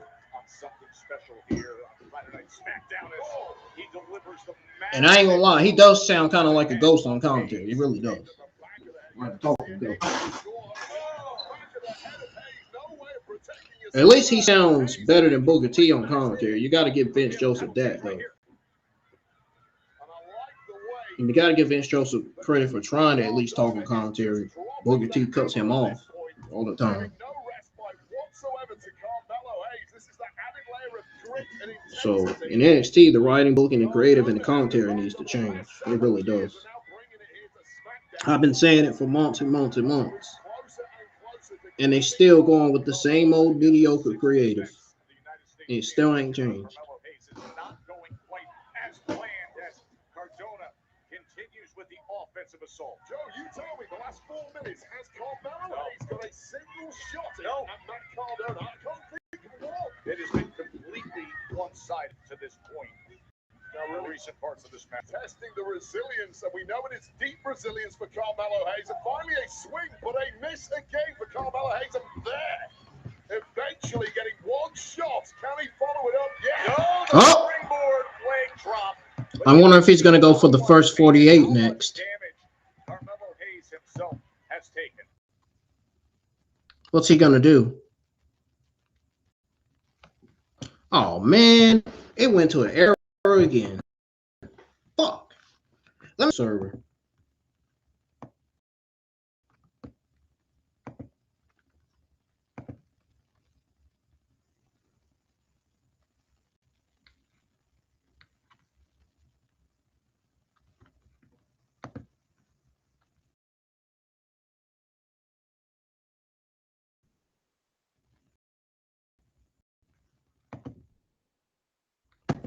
Gotta have a little bit of patience because I'm gonna have to change the.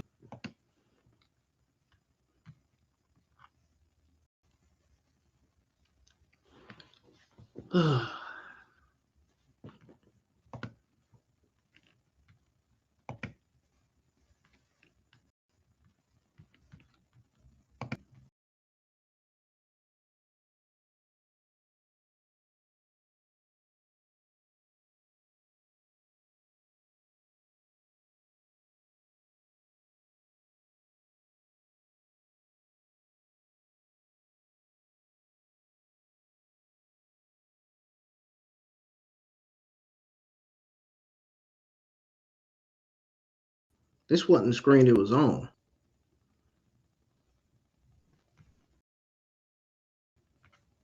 The fuck?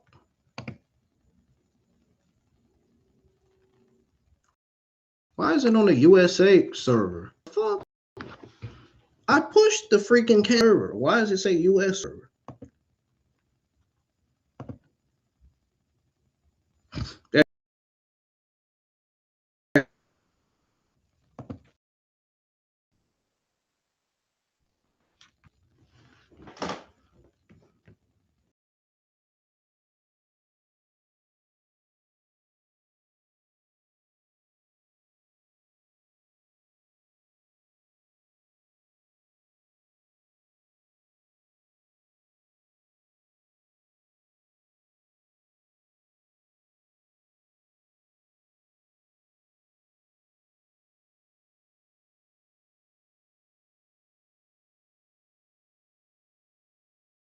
Coming back up now.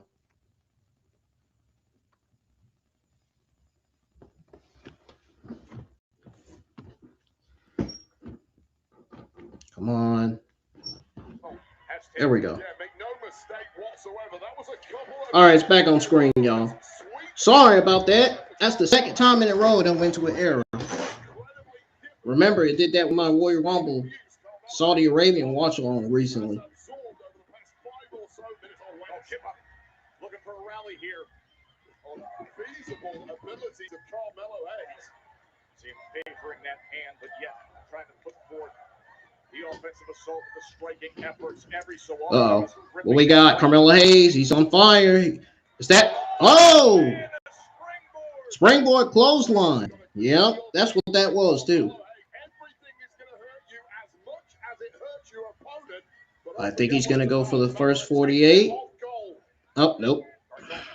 Able to deny that and then deliver the big boot of his own. La Mystica from Hayes.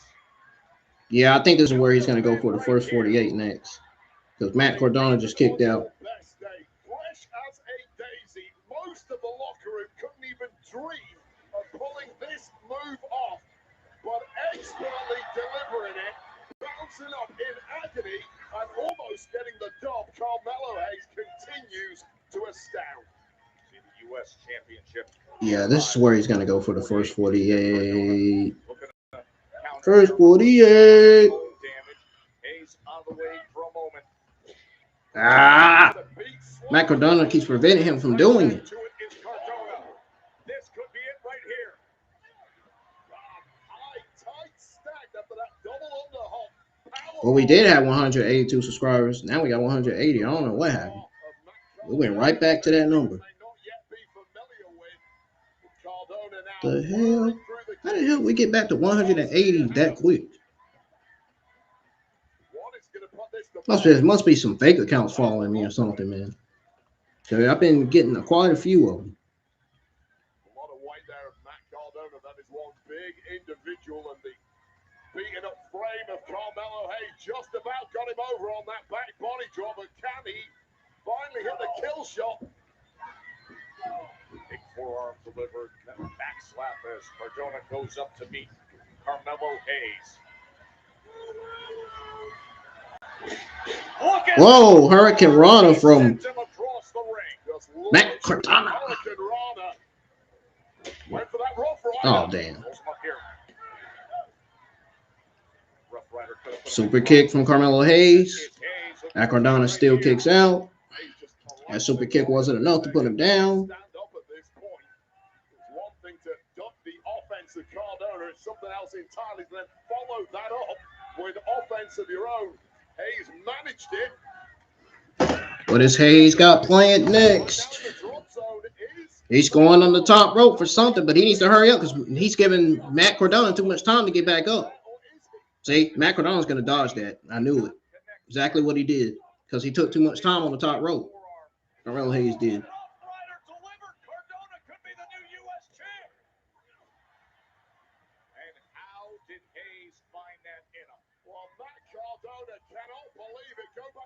Championship he previously won in WWE. That was the move that did it, but it wasn't enough tonight not to beat Carmelo Hayes. I knew it. He took too much time on that damn top rope for Matt Cardona to get up.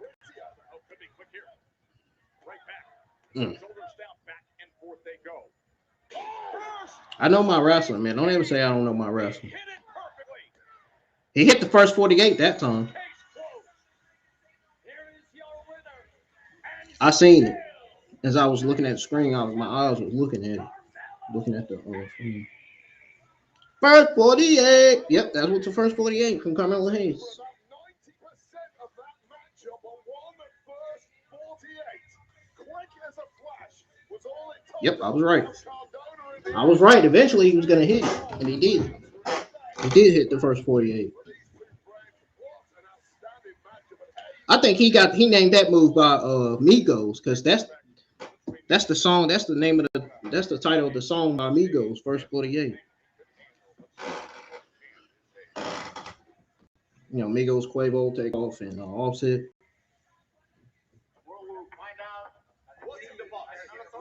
Bro, we all want to know what's in the box, man.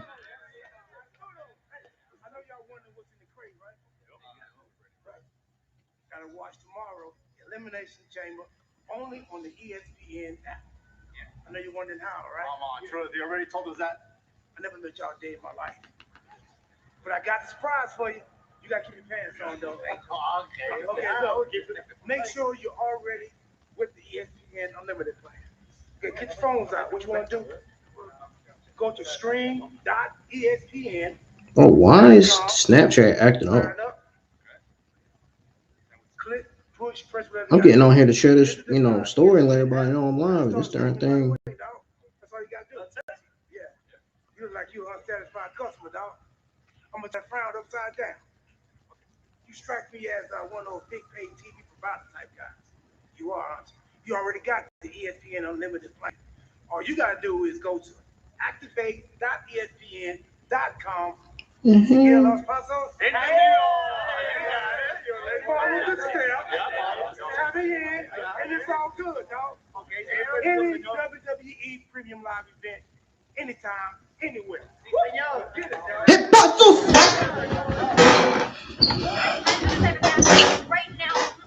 Dude, they ain't doing jack shit with Candice LeRae or Johnny. They might as well lead the company. Wake up! You all need to wake up because that vulnerability is strength and not weakness. He is trying, which is more than I can say for each and every one of you, because each and every one of you are toxic.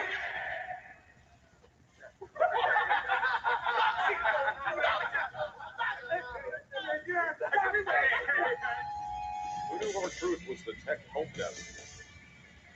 Lord.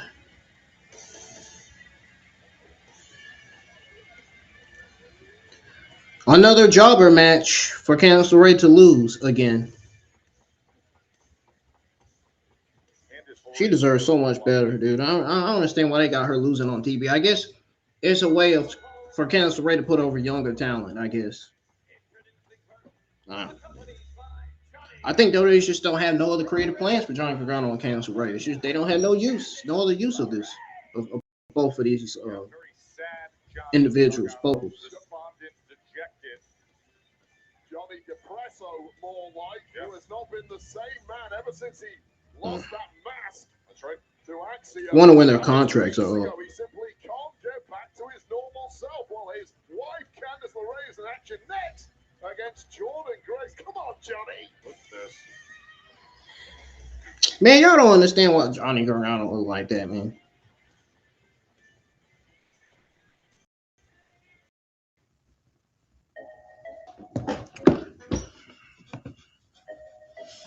Well, folks, I'll be right back. I'm going to step away for a break. When I come back, we'll continue on with SmackDown, watch SmackDown. Then when it gets to the end, I'm going to step away again and then come back and go over my overall results, grade, ups and downs, and what needs to do to improve and get better going forward. So when I come back, SmackDown Watch Along will continue, and we'll be watching this match between Jordan Grace and Candice LeRae. Don't go anywhere.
champion. All right, we're back, folks.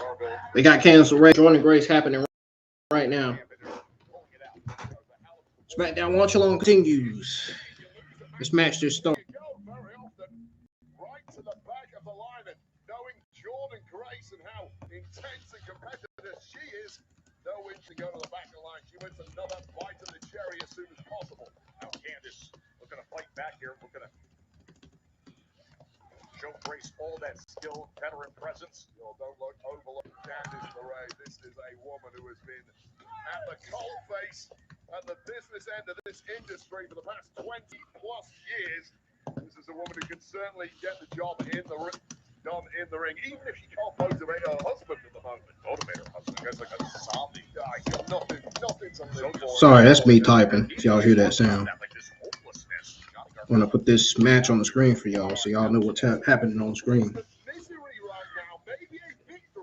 What's happening on SmackDown Season 28, Episode 9, streaming live on Netflix internationally and on USA Network on cable airing.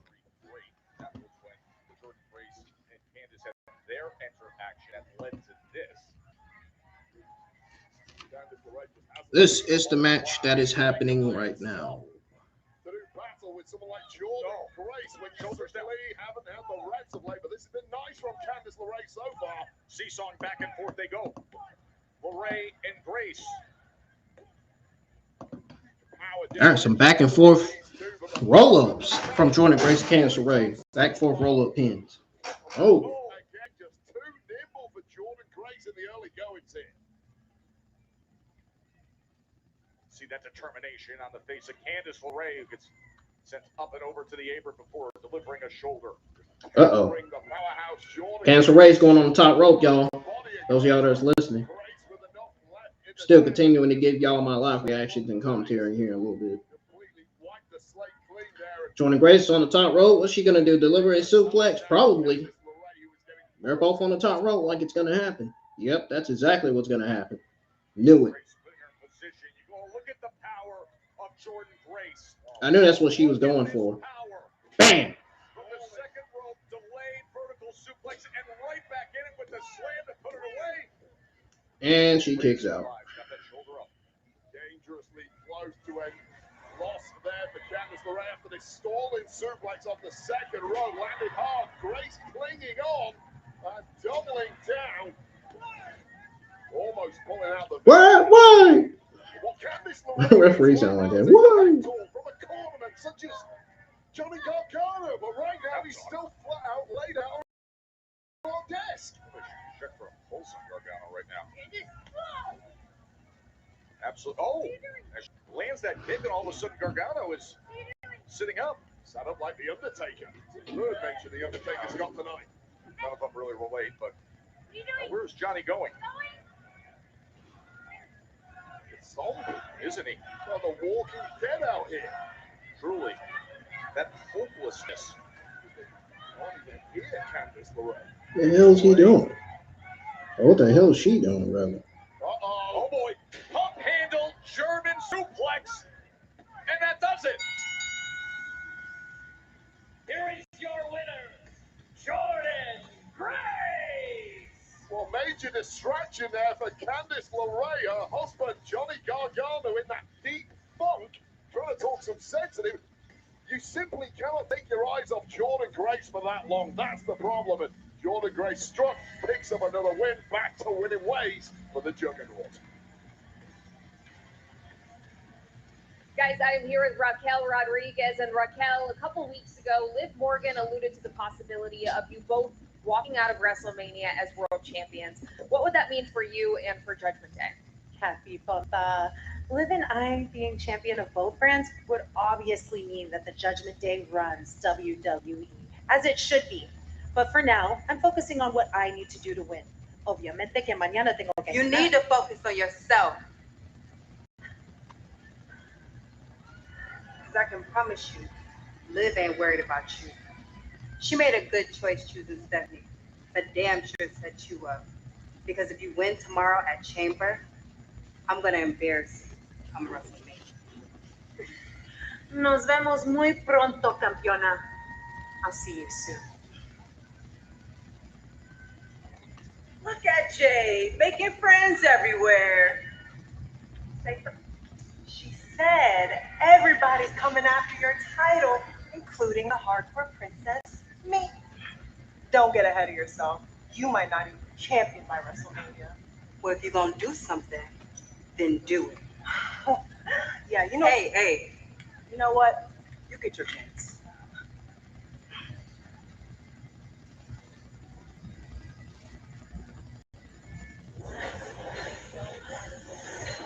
The WWE Women's Tag Team Championship.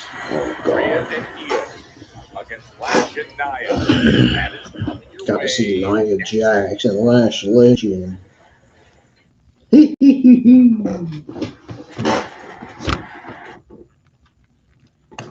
Yeah, I'm actually glad to it era, actually.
Glad I got my cam off. Y'all don't want to see my.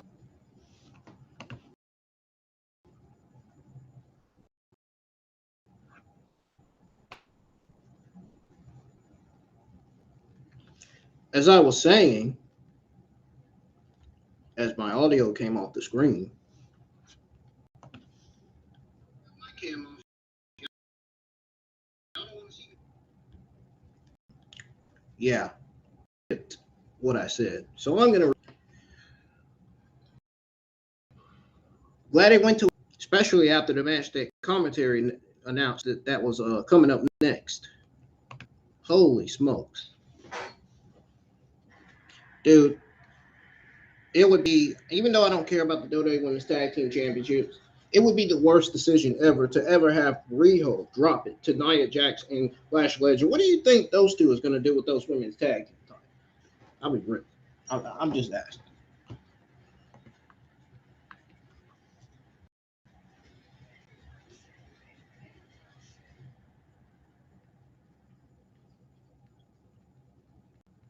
I'm just curious, man. I'm just asking the question. Like, what does anybody think? How good does anybody think it does to have Nia Jax and Lash Legend as WWE Women's Tag Team? One way we started it in Atlanta with a special tribute we will never forget. I don't hear not a peep. This is Atlanta, Georgia, where tonight we pay tribute to the phenomenal. Yeah, I know you guys are not looking forward to that match because nobody said nothing. Rightfully so. I can't blame you. I'm still that kid from Gainesville, Georgia, who fell in love with professional wrestling. And I wrestled in the Asylum. Shit, I'd much rather see this than that women's tag match. I wrestled in the Tokyo Dome in Japan. And I wrestled on the bright lights. It ain't the talent's fault. It's the decision that WWE made to book this women's tag team championship match. Is having the best wife in the world. You never slowed me down. You never told me to stop. Let's get some more likes on the stream.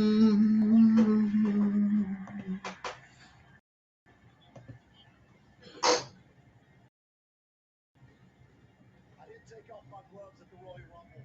I wanted to come here to Atlanta and lick my loves at home. From the bottom of my heart, thank you for your love. Numbers are going up, which is good news, but we need more lights on the stream. We need more people. Did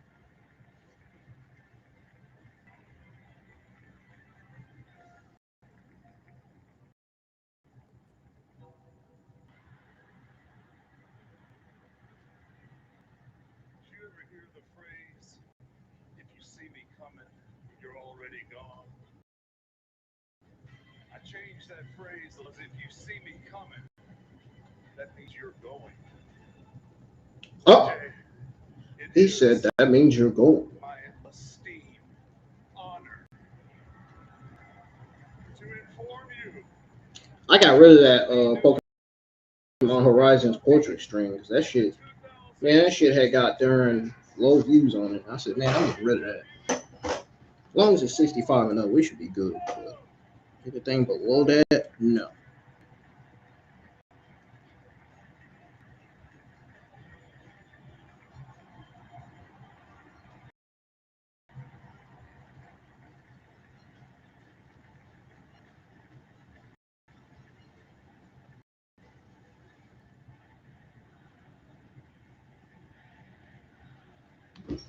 AJ Styles. That's what they're saying in the crowd. Will be inducted into the WWE Hall of Fame. Stephanie McMahon, remember, she found out at WrestlePalooza. And then that beautiful scene Wade we saw. Bro, why do these fake accounts keep following me, man? What's going on here? Two of the best to ever do it here in WWE. So many years of entertainment. They're going to the Hall of Fame.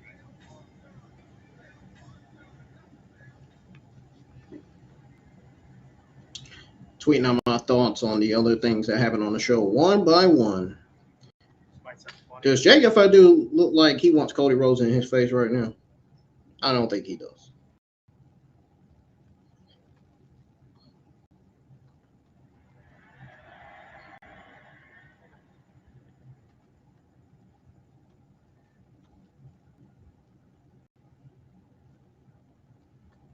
Jacob, hey, look, man, I know you got this match, but look, how's Jacob?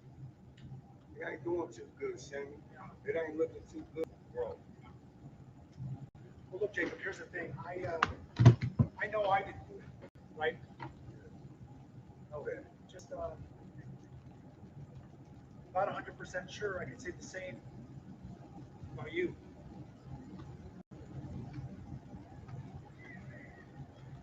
What does that even mean, Sammy? Jacob, it just looks a little funny, doesn't it? I mean, you're there when Jay goes down. You're in the exact right place at the right time. He gets taken off in an ambulance. Now he's out of the chamber match. The first thing you do is you go to August and you try to take his spot.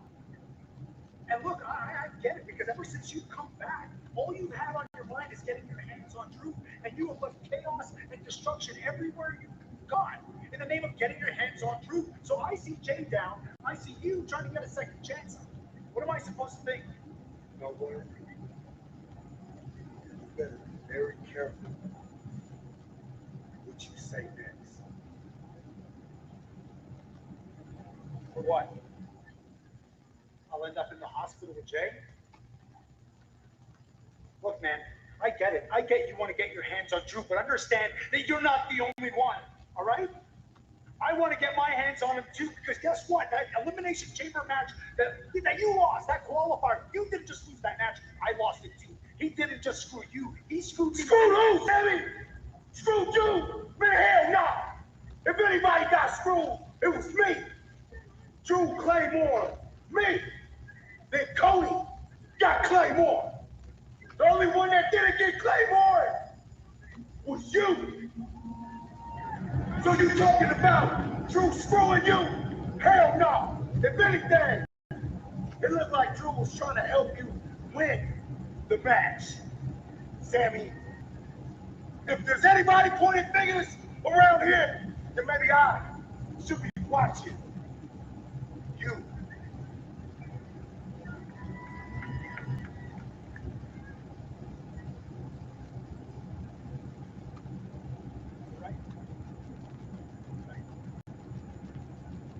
Sorry, okay? Sorry. hasn't really been screwed on by any chicken. So you know what? You deserve a second chance. All right? Go win it. Go win it for Jay. All right?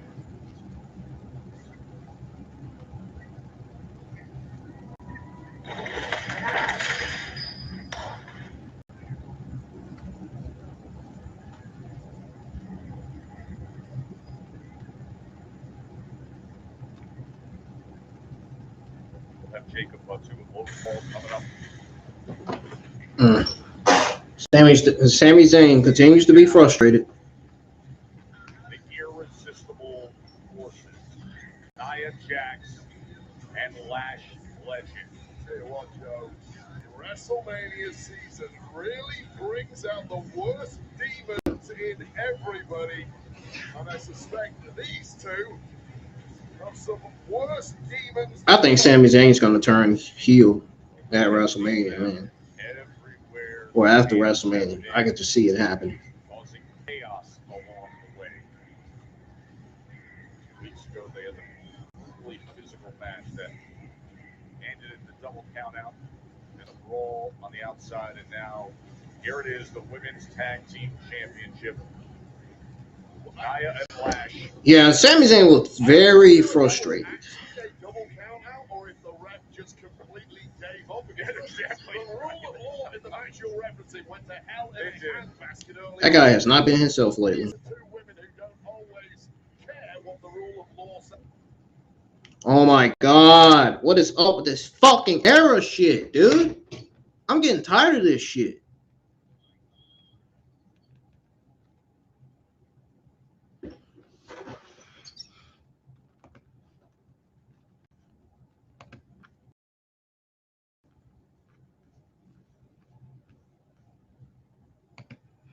Now I'm gonna go to a different.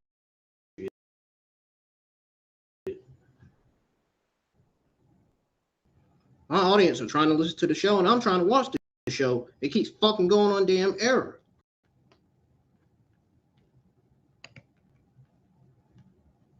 Ugh.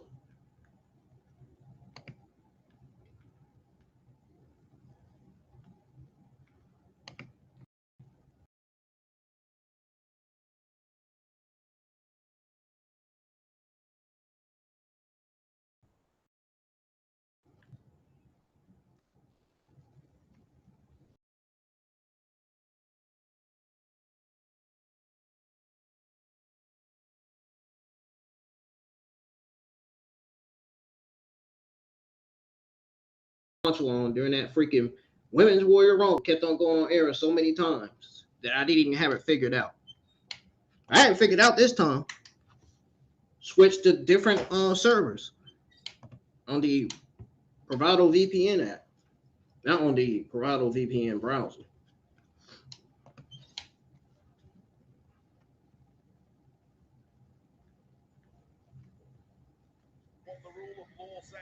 There we go. It's back on there now. Momentarily.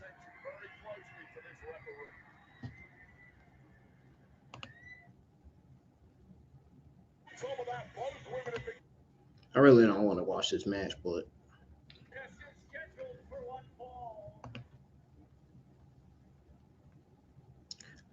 ladies and gentlemen, I'm going to step to the restroom.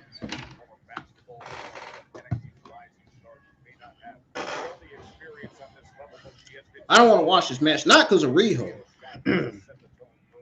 Not because of Riho or Nia Jax or Lash Legend. It's just WWE should have never booked it. Knowing what the outcome is going to be of the match. The team were right away into the cover, and Lash obviously survives that. Knowing nobody wants to see it. Last time we saw Lash and Ripley going toe to toe, it was Lash spearing Rhea through Timekeeper's barricade. And here's what's fascinating right now. Look at this image. Rhea Ripley looks relatively inert next to these two powerhouses. When can you ever say that about Rhea Ripley? Simply diminutive in comparison to Nia Jax and Lash Legend. That's rare that physically Rhea Ripley is an underdog. Yeah, undoubtedly so. Immediately, I mean, just size up Nia Jax and Lash Legend. You see every advantage that they have, but you can see the speed, the skill, the teamwork, out of Io and Ripley. Yeah, of course, you expect that speed of movement from Io Sky. What I did notice the first time these two teams competed a couple of weeks ago was Rhea Ripley digged deep into her playbook and hit one of those high-flying, almost lucha-style moves that she usually hides. Oh, doesn't have to use and simply didn't work there against Lash Legend. Now getting ping-ponged around on the tag champs. The irresistible force is looking really good in this one. Allow me to reintroduce myself. My name is H to the OP. I guess even back then you could call me CEO of the ROC. Is Anthony Davis the 21st century's most frustrating superstar? What's your reaction to that? Netflix. We had Andrew Love on the show, and he gave us a hard count, and it was actually like a thing of beauty. Darn, I didn't even mute the darn. I didn't even realize it was on commercial. I'm so sorry, y'all. I had to go use the restroom real bad.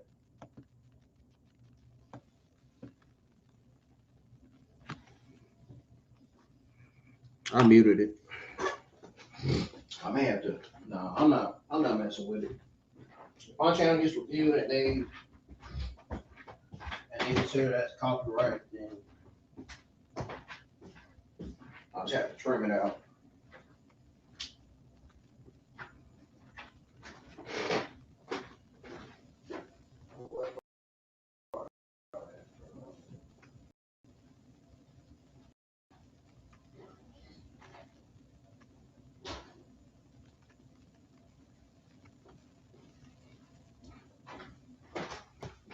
I tell you, man, 3 hours of SmackDown sometimes is just exhausting.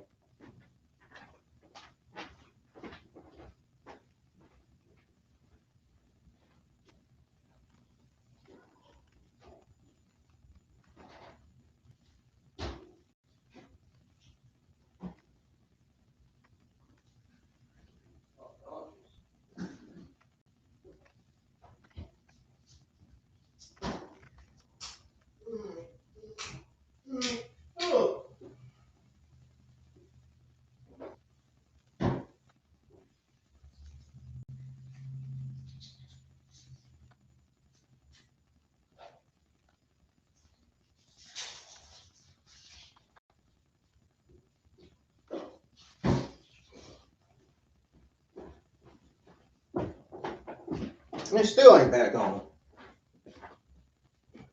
Okay, we got one more ad commercial break. It'll be back on, y'all.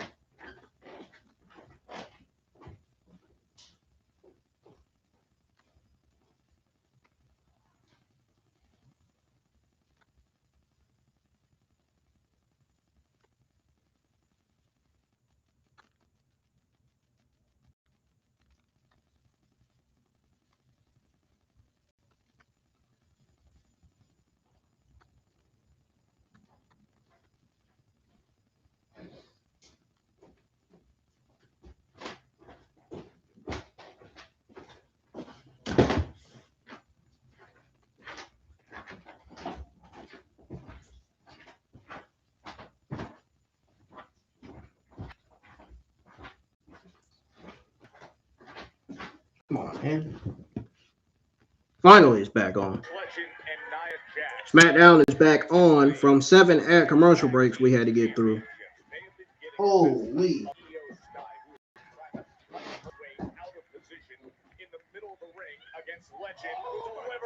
Just a massive move. Could we have new champs right here? God, you see a lot of big boots in this game. Big Boot does not do whatever that was justice. Oh my God, Io Sky almost gets shot out of a cannon at that point. All the length and leverage of the former SEC basketball star who played at Texas A&M and Mississippi State and now is an ascendant star. Instant impact, joining the SmackDown roster and looking to claim tag team championship tonight. Referee knows something went on behind his back, but if you didn't see it, can't call it. Oh, could it happen right here? Well, Hunter S. Thompson, a Louisville man himself, the only crime is getting caught. And smartly, Nia Jax did not get caught there. Something you live by when it comes to this game. You see what's coming your way. The bonus Elimination Chamber qualifying match with Jacob Fatu and Logan Paul. The big story of the night. Oh! Jay Uso was injured to start the night, was brutally attacked. He's off to the hospital. So Fatu and Logan Paul will decide the final spot for Elimination Chamber. That's coming your way. Both the competitors down now in the center of the ring. Round her up, and they notice a flash. Rhea Ripley on the outside. Io Sky just inches away. There it is. Here comes Mommy Louisville.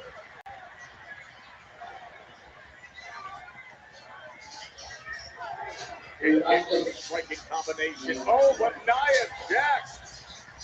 Rhea able to survive and back on her feet, delivering more of these big blows to Nia Jax. There we go. Those lucha moves again of Rhea bloody Ripley. And able to deliver it. Got to do it on her own now. Io Sky is down and perhaps out. This is now 2-on-1. Make that 1-on-1.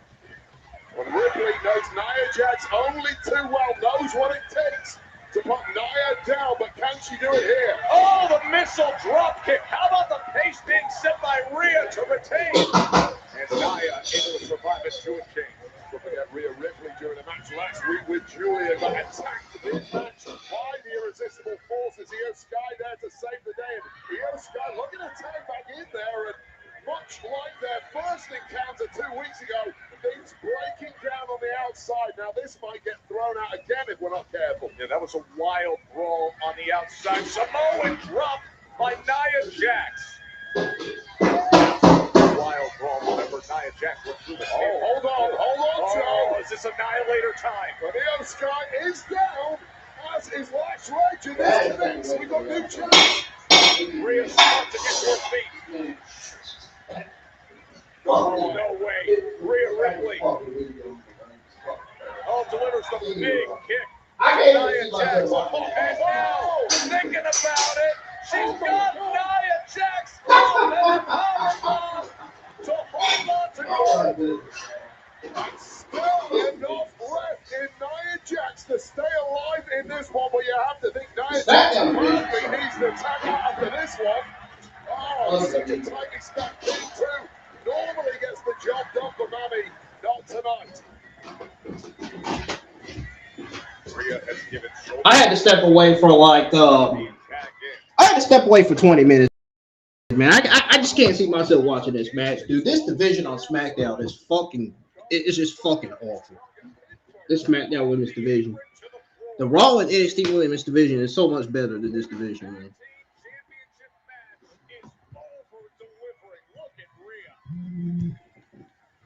I just cannot see myself watching this match at this point.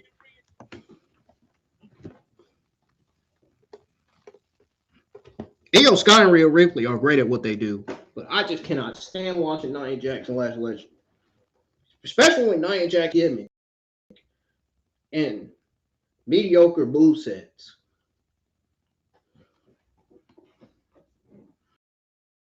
And like I said, it's not Nia Jax's fault. It's the movesets and the gimmick that WWE gave her. WWE in a dumb decision. But apparently there are some Nia Jax fans that seem to like it.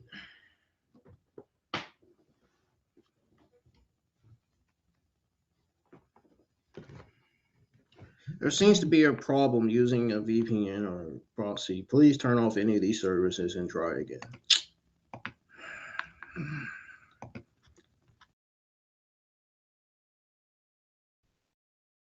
That's the second time Ed said that on the screen.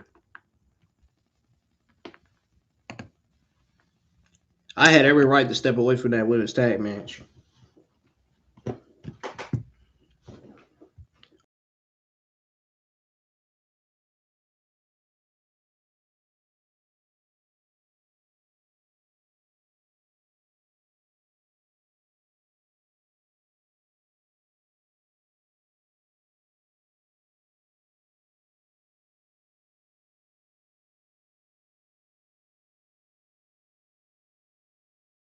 And this division doesn't have nothing for Candice LeRae to do, man. I mean, she's just been jobbing.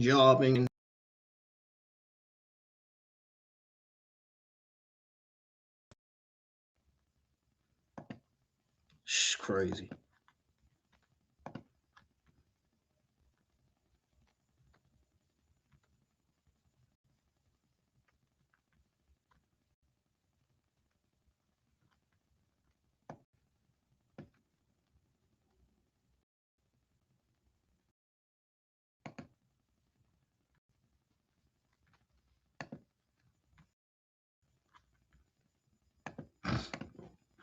have no idea what's going on with these servers, dude.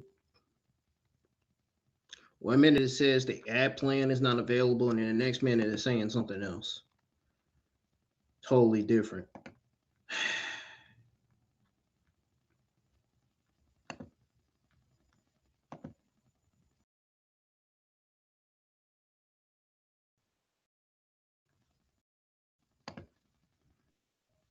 Rather a good thing I ain't watching it. I'm just looking forward for the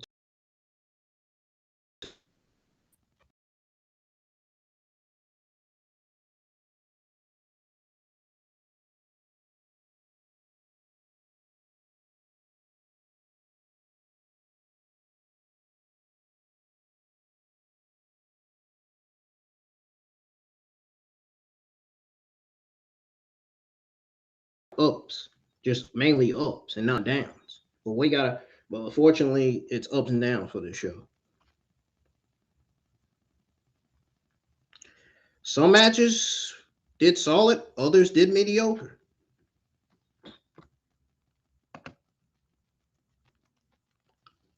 Now we gotta try to get SmackDown back up on the screen again.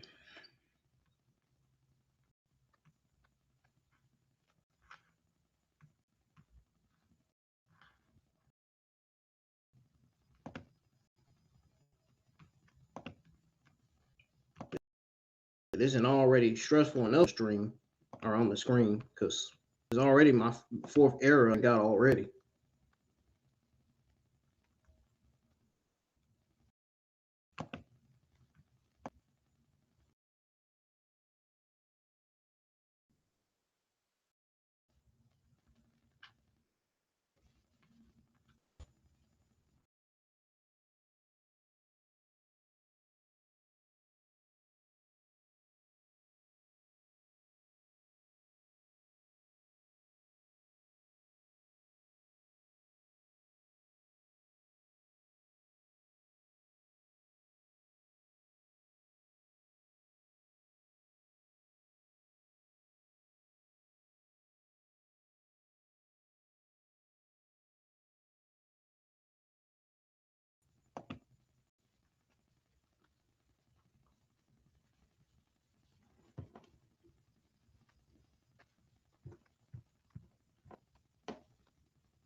Also, the freaking audio kept coming off the stream. I think it's because of Netflix. It's because of the Netflix stream. That's what I think. It's causing it to get off of there. And you got this slow fucking upload speed and shit.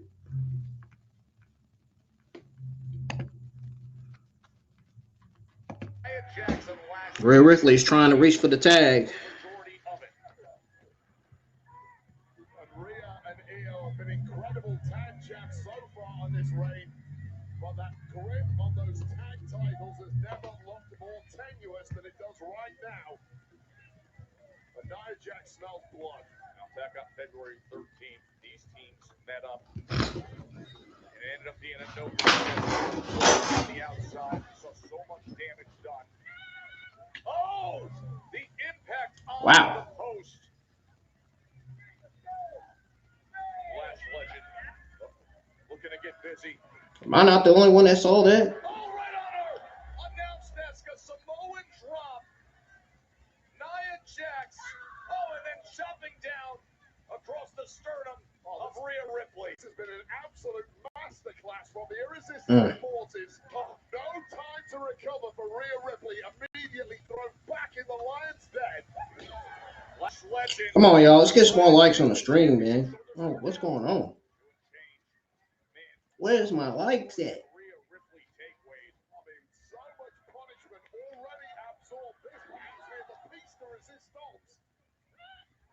The spine of Ripley just taking damage after damage after damage. Let's not forget, in 24 hours, she's supposed to be competing inside the Elimination Chamber. Good luck with that, Rhea. A leg drop from Nia Jax. This could be it right here. And Io Sky makes the save. And that might have been Io Sky completely emptying the tank. Up over the ropes. Clinging on is Io Sky. Nice momentum move from her. Pendulum-like turn for the ring there. It's just pissed off Nia Jax. Nia's like, you want more? Put yourself in position. You're going to get it. Oh, but she gets out. Oh, Nia Jax got sent right into the post. Good thing Rhea Ripley dodged that in time. Now she's got to reach for Io Sky. Io Sky's trying to get back in. And she is. Oh, this is Rhea's opportunity. Hurry up. Yep, there you go.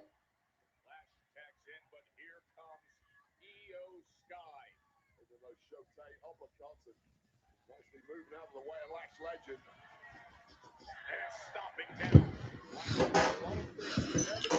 We got Io Sky. Drop kick to Nia Jax in the corner. What else is she going to do? What does she have planned next? The tag team championships. Io's stumbling around there, trying to get a little head of steam here. Wow! Oh my God! Wow! What the hell? That didn't even hurt Nia Jax. She barely felt that. Look at the way Io can manipulate that corner and then bring the big kick. You see, Io's not quite as crisp as she normally is, and you wouldn't expect her to be this deep into a match. Missile drop kick. Well, that was pretty damn crisp. She has turned things around. The genius of the sky. Out to the outside with the suicide dive, and now back to action. She's got her in the zone.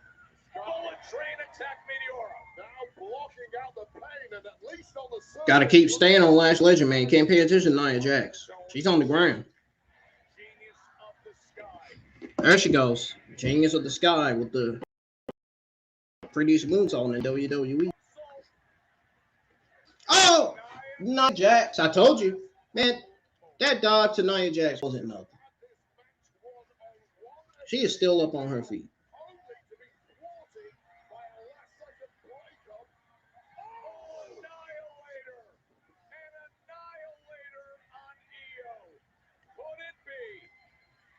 Oh, Rhea Ripley just pulled Lash Legend out the ring. But you better watch for Nia. You better watch for Nia Jax.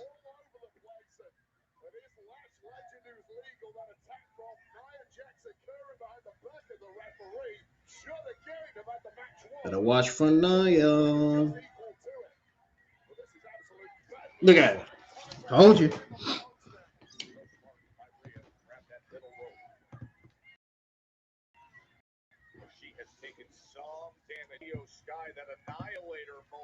Yeah.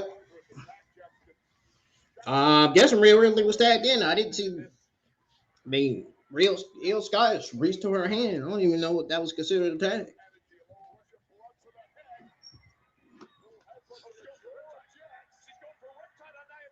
Oh!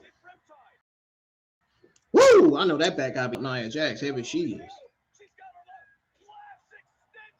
Oh, Jesus.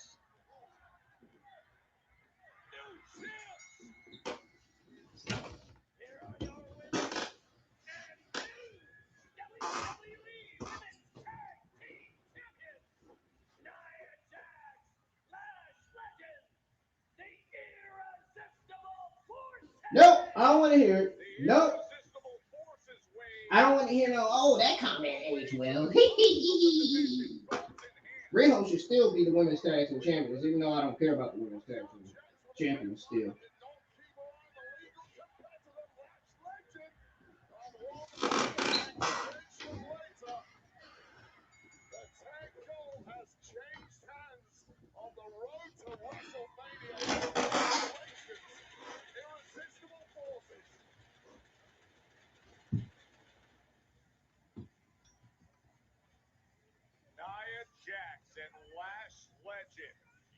Tag team champs.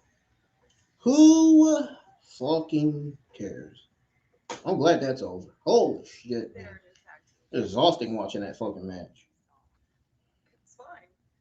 It's totally fine. Like how you're fine in an elimination chamber. Charlotte, it's fine not to be fine. It'd be fine if I wasn't fine, but I'm like really fine. My best friend might be going to WrestleMania. I couldn't think of a finer situation. Yeah, this, no. Alexa, I hope you're as good of a competitor as you are actress, because your ability to pretend that this is fine, it's truly commendable. And you're okay with Julia not being in chamber because when she randomly screamed in my face last week, it seems like she's really well adjusted. I'm just passionate. See, she's passionate. Passionate about things that matter, like her still being your United States Women's Champion, me becoming WWE Champion, and us becoming Tag Team Champions. We'll have all the gold, and you'll have someone to eat ice cream with. You can't have any. I don't want any. Really? Maybe you're stuck something wrong with the The hell?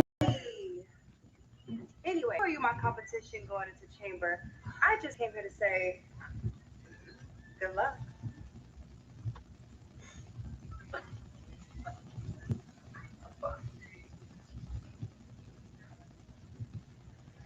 Nick, what the hell was that out there? Is this how you treat your tag team champions? Huh? We need to do something about the Y6. They're coming out there each and every. I'm sorry. What I saw was you lose to Howdy fair and square, and then you all jump them after the match. So maybe we need to do something about you. Maybe it's time we do something about the tag team title seat. They haven't been defended enough. Next week on SmackDown, we're going to determine your number one contender. Good. Bring anybody. Bring them all. The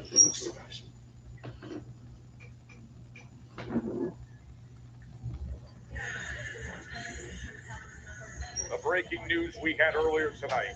Jey Uso out injured. A spot for Elimination Chamber now has to be filled. And it'll be Jacob Fatu and Logan Paul to decide it. And that comes your way next.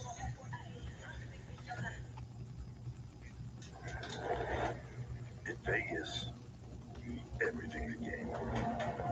Some nights, it's playing.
They people funny on him, man.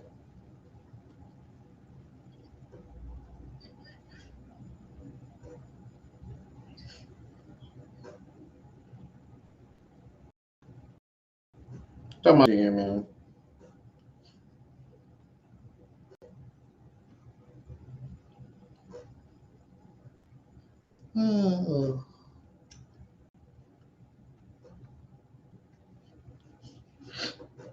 Damn.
Waiting on SmackDown to come on again.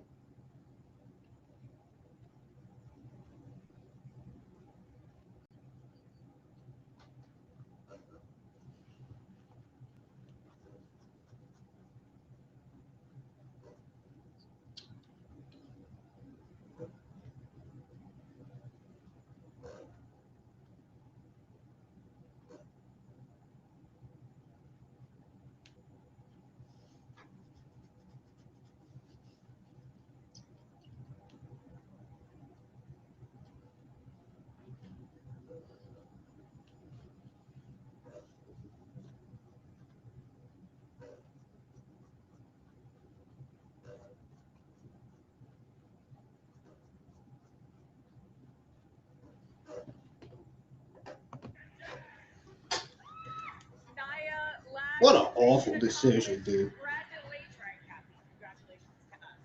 Okay? I am now a 3-time.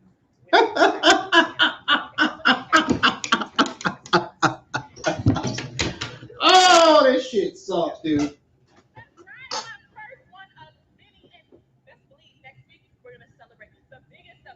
They just made one of the worst fucking decisions ever. Should have easily had Rio keep those titles, man.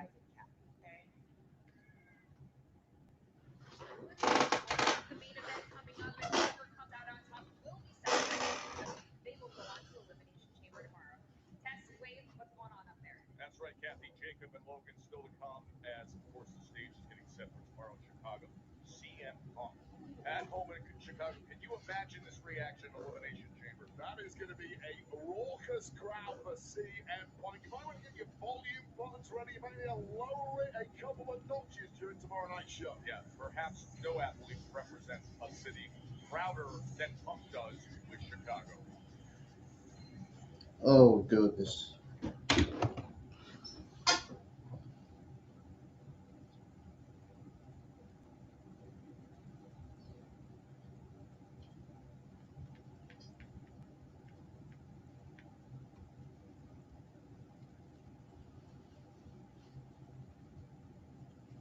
Who the fuck thinks that was a good idea to have Nia Jackson, Lash Legend, to win the WWE Women's Tag Team Champions? I mean, really.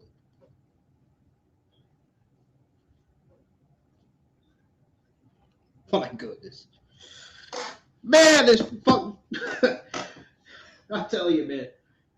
The administration are a bunch of comedians, man. If they think this was a good decision. Not! Terrible decision.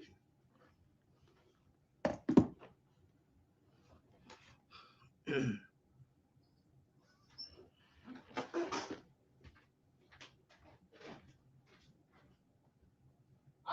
can't even see how Nia Jax deserves to be a women's tag team champion.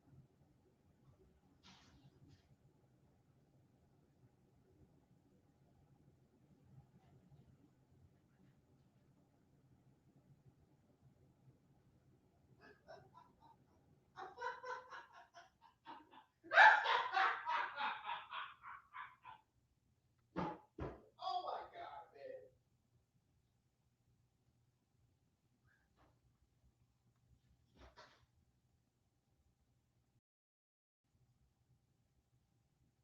I can't believe they made this fucking decision.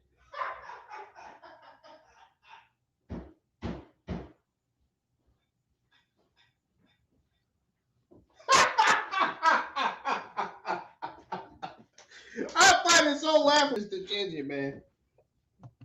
Holy shit. This administration got to be on some drugs, man. Like, for real.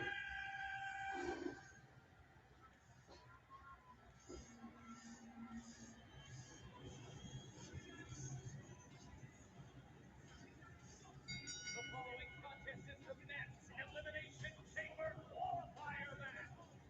Introducing first, accompanied by WWE Hall of Famer The Oracle Boyd, from WWE Westport,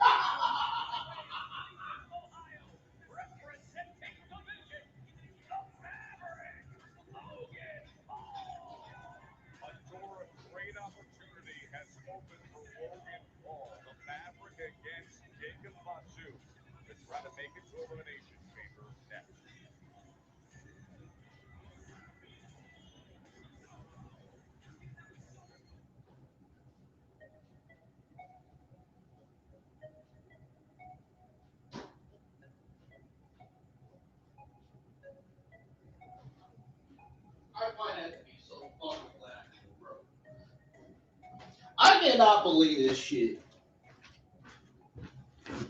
I cannot believe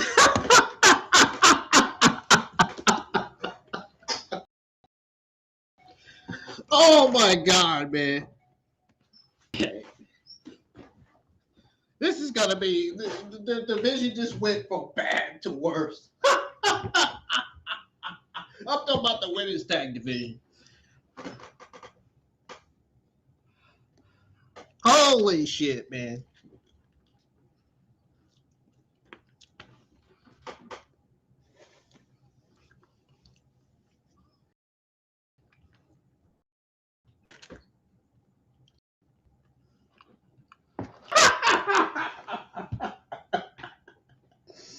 Oh my God.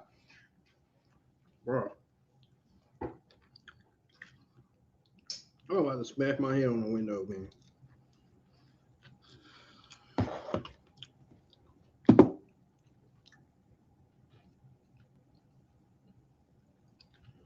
Ugh.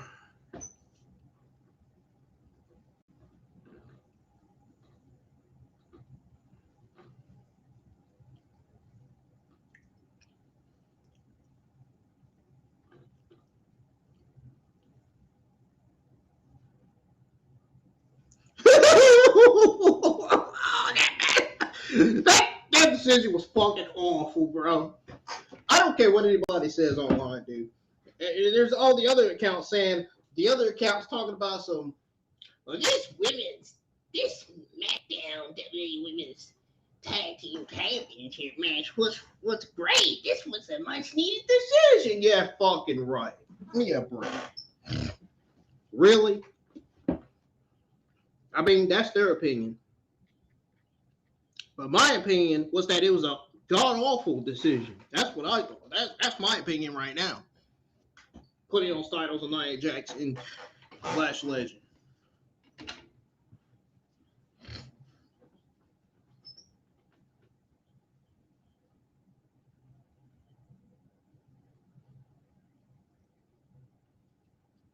Dude, Logan Paul loses, division is still dead.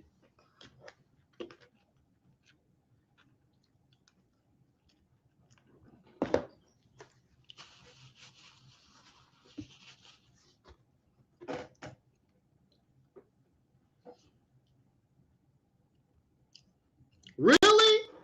Candice LeRae loses because she got distracted by her sleepwalking husband. Who the fuck is writing this shit? Oh my God, they should absolutely get fucking fired. Who's writing this shit? Whoever is writing this show, man.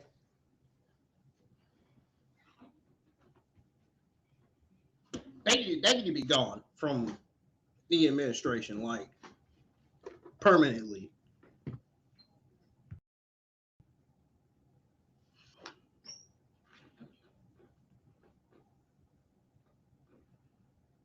Oh my God. And then somebody just tweeted out and said they're going to set up the Usos versus Theory and Logan at WrestleMania.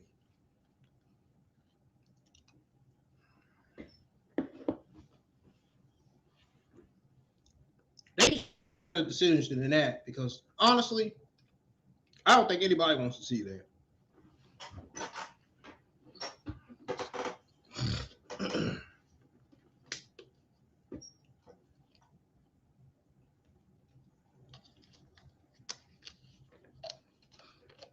Dude, SmackDown has not been that good tonight. I'm just going to flat out be honest.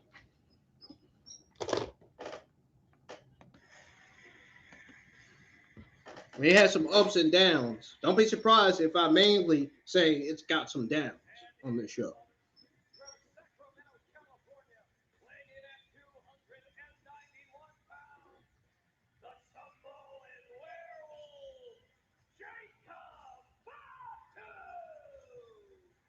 Fatu looks ripped and ready, and you know he wants to rip Drew McIntyre apart after everything that's been going on. Oh my goodness.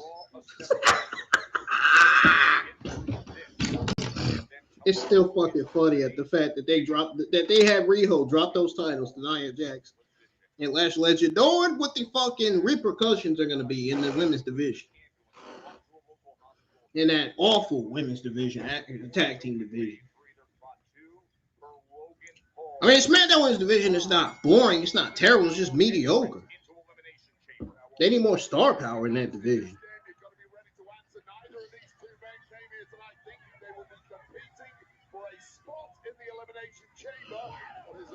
Assuming neither of them did attack Jey Uso. Fingers getting pointed in every direction right now. But what a gift this could be for one of these. Bro, I just saw somebody tweet something funny as hell. Bro, I'm dead.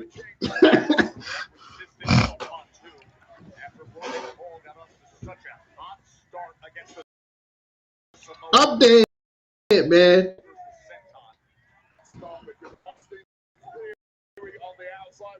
They tweeted out a sleeping GI.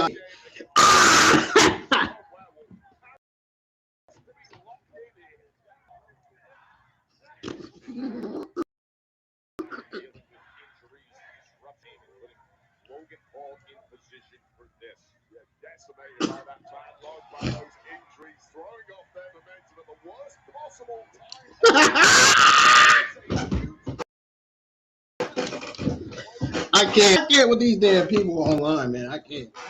This is funny. I need a new chair, man. This shit sounds bad. Chair sounds bad. It is old now.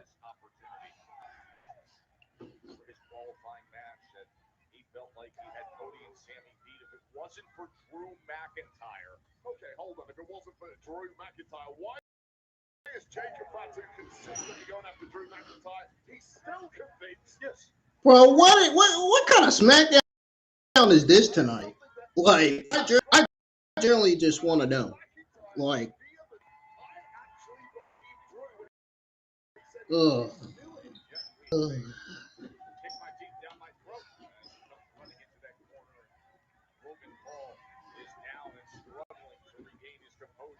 Against those ropes.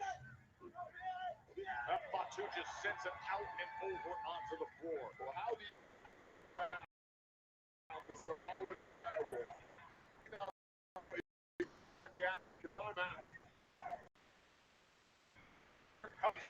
This shit, let me know what kind of answer.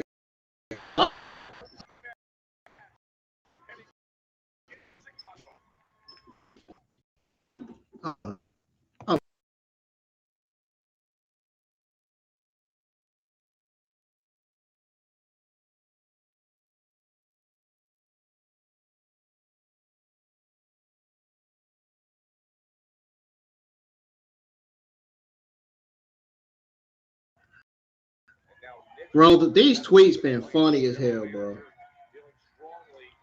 That the best solution to replace Jey Uso in that men's elimination chamber, which will take place tomorrow night in Chicago, to have Jacob Fatu and Logan Paul have this match to decide it. Paul able to brace himself and then deliver as he slams Fatu's head down on the steel steps. We need more star power and new stories in the women's division.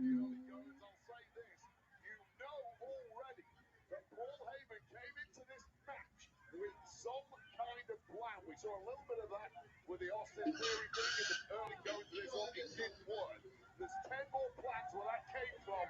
And Paul Heyman needs one of those plans right now because the Samoan Werewolf is looking unstoppable. Bro, I don't blame Justin Wrestling for Justin WWE NXT Wrestling for not going live for SmackDown, man. I don't blame him.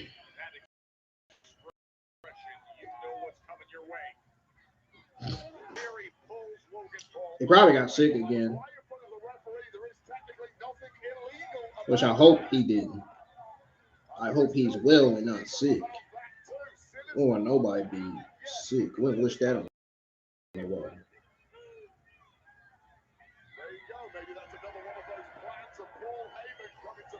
Yep, because he tweeted out 5 hours ago, or 5 hours ago saying won't be home to watch and live stream SmackDown, but live reacting to this show and pretty live event tomorrow night. I don't blame you, dude. Dude, honestly, You missed some good things, but not everything on the show was good tonight. We're going to talk about that, folks. We are going to talk about it and what SmackDown needs to improve going forward. So be prepared because this is going to be one hell of an interesting end of the watch.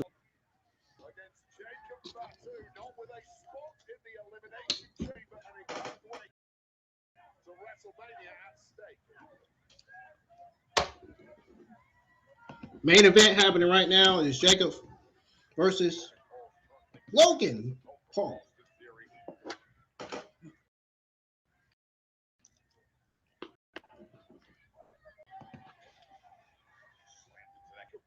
This ring name doesn't even need to be Paul. We already got a Paul Heyman.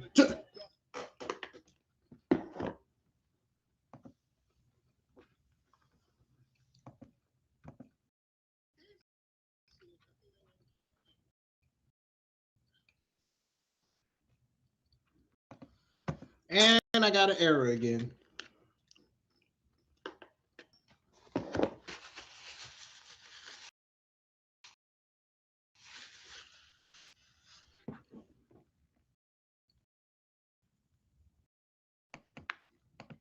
Turn off the service.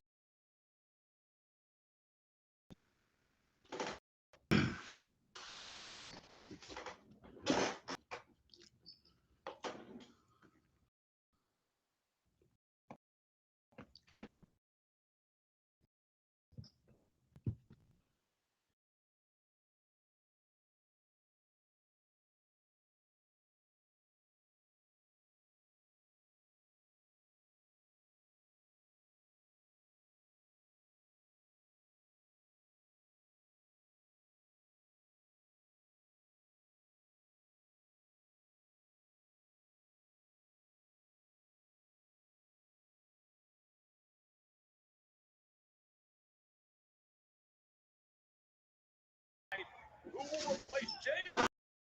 In that final spot, Jey Uso had earned it, but shockingly attacked earlier tonight. Was sent to a local hospital, and now general manager Nick Aldis has put Fatu and Paul against each other to see who will be the sixth participant. Darn, I'm surprised nobody hit the thumbs up. Except for two people.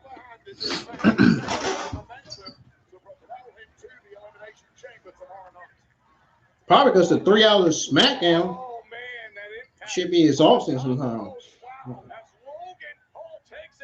I know, trust me.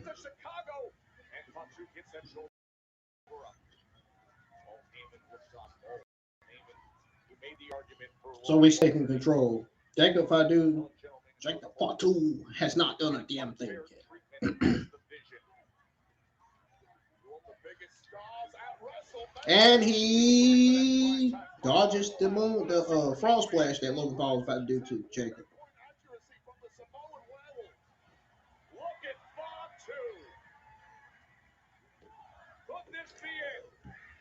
That was close. That was very close. Not gonna lie.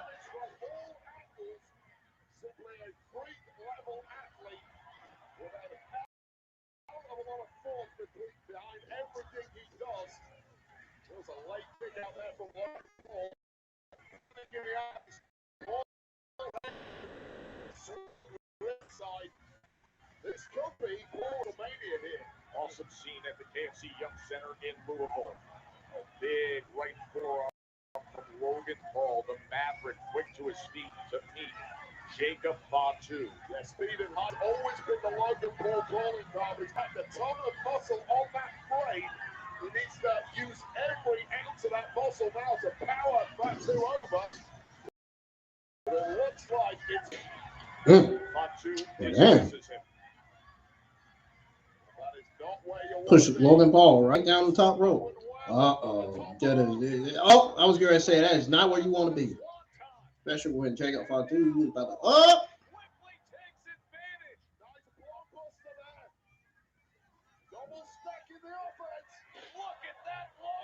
Logan Paul barely even got on. He barely even dived onto Jacob with that dive. Hey, this match is proving to be interesting, though. It ain't that bad. It has been a bad match. It's been more like a solid B- match so far.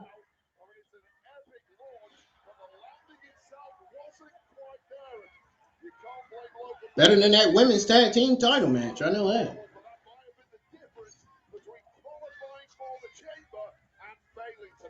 Logan Paul couldn't contain his own athleticism there. He nearly went all the Oh, way better than WWE making the worst decision ever, having Nia and Lash Legend as the new women's tag team champion. He got out the back door, and now he's got Logan Paul in position and the massive running hip attack. Oh, Austin Theory's up on the apron. Austin Theory and now Paul Heyman is up. Oh God, now Paul Heyman's getting involved. You gotta be kidding me. Uh-oh. Oh, it's a low blow. Bro, no. Did Jacob Fatu just get screwed, man? Come on, bro. Jacob Fatu deserves this win. And he gets out. Heck yeah. Heck yeah. Logan Paul shouldn't be winning this match anyway. It should be Jacob. Give it to Jacob. He could be that anti-hero in that Elimination Chamber match. It's the match.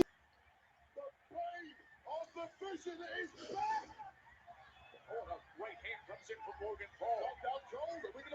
They go for the mask. Are they going for the mask? Who is it? Are we who in the what? I've never seen that guy ever. Who is this? Who the hell is that?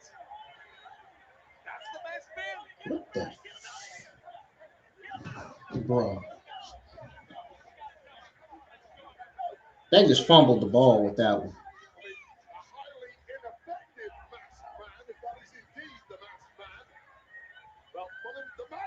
Yeah, it continues on. We got So much for the mask review. Man, what a waste of time that was. It wasn't even nobody. It wasn't even Seth or.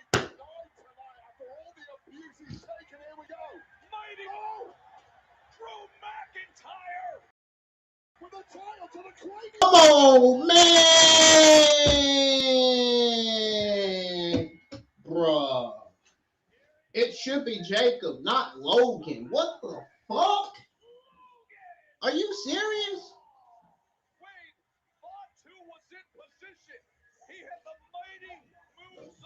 Man, WWE sucked for that.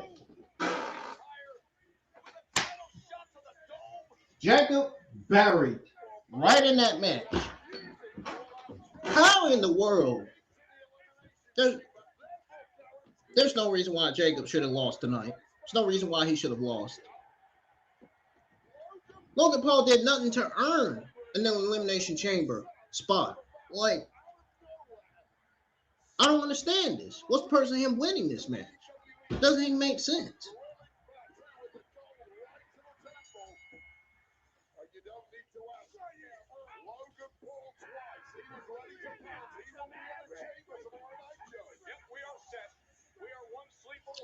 Oh, this is about to get even more interesting because I got a lot to say about this show tonight. Holy shit. Who the fuck thought that was a Paul win?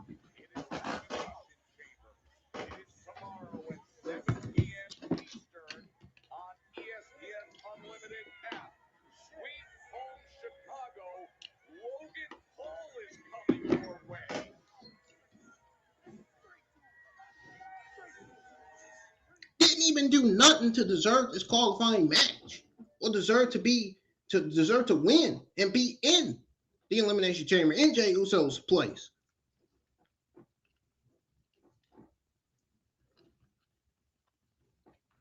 Yeah, it's time for some changes in this company, dude. It's definitely time for some changes.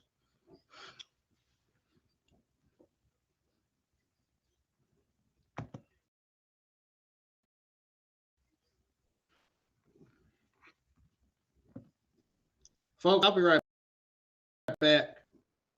I'm going to go over my overall the ups and downs and what SmackDown needs to improve coming out of this episode when I come back. The finally ups and downs on this show tonight. more so with downs. We'll be right back.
I'm back, folks.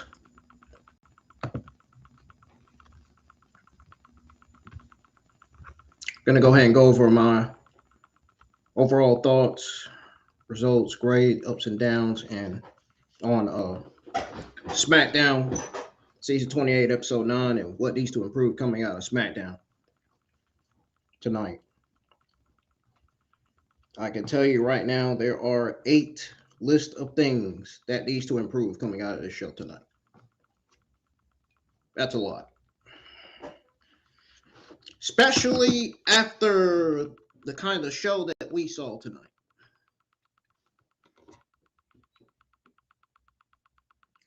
Let's go ahead and start with the match results and thoughts. Now, this show kicked off setting the stage through it kicked off setting the stage, and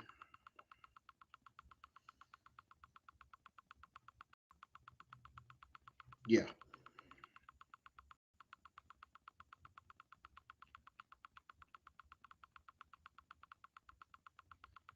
So first of all,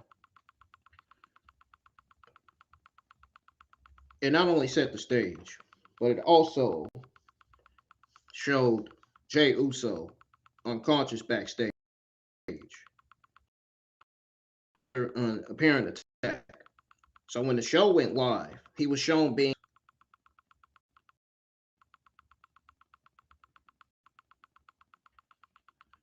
and then Jacob Fatu went after him. So Jacob was very, very, very, very. He was, whoa. Man. I can't even tell y'all how mad he was. I mean, that's his cousin of all people in his family. I mean, do you blame him? I mean, seriously, do you blame him?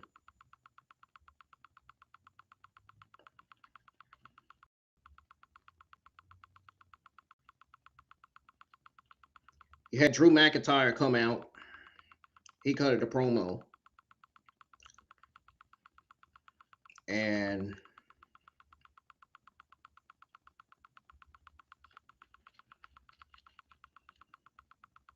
he came out to the ring, denied being Jay's attacker, to go on ahead of the accusations. And Nick Aldis came out, ordered him to go to his office. And then you had Cody Rhodes coming out looking for a fight. And Drew said he would gain nothing from it. Rhodes said McIntyre was running from him his entire reign as champion. Orton showed up. He feels bad for Jey. That's what he said. He also said his only concern is winning. Williams came out next to the crowd singing his entrance music. You know, whoop that trick, whoop that trick. Yeah, it didn't take long for Javon Evans to follow. LA Knight was the final man in the chamber to come out for this segment. So Knight and Williams began fighting and ended up heading backstage. The Viper nailed Evans with an RKO before staring down the American Nightmare.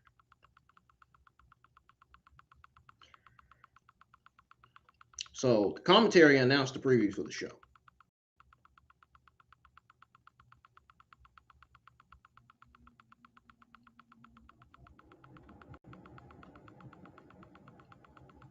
Now, I'm going to be honest with y'all about this segment.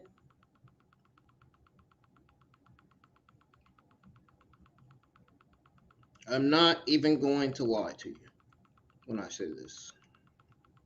I'm going to be flat out honest with y'all.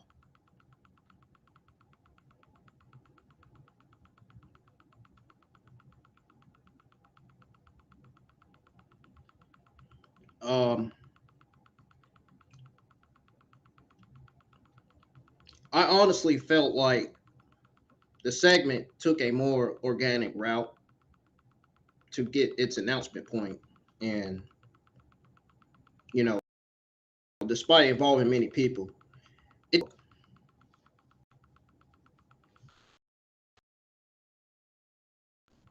which I'm not going to lie, you know what I mean? So that's that.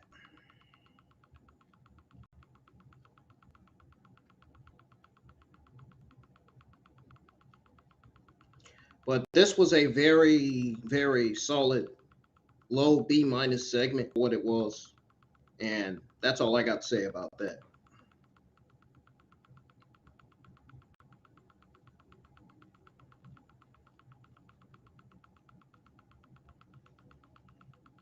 All right. We're going to go ahead and move on to the next one here.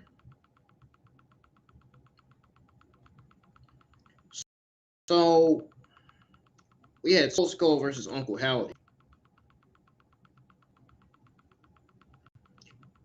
Solo Sikoa, or Uncle Howdy, win over Solo Sikoa. We had Tiffany versus Kairi Sane. Tiffany picked up the victory over Kairi Sane in this match, in her match. And we had Miz versus Obafemi. Of course, Obafemi won over Miz. Then we had Carmelo Hayes versus Matt Cardona, United States Open Challenge Championship match. I had to get myself together a little bit before I went over all this. But this was Carmelo Hayes versus Matt Cardona, in my opinion, was match highlight of the night. Hayes retained his United States Championship. Even though I felt it wasn't really exactly a high bar to clear this week. Now, Cardona showed great effort, even getting the first near fall with a drop kick and dodging Melo's attempts, demonstrating solid control after a break despite selling a left arm injury. While it might live up to Melo's other recent defenses. It was a solid performance and appreciated WWE finally doing something of substance with Cardona.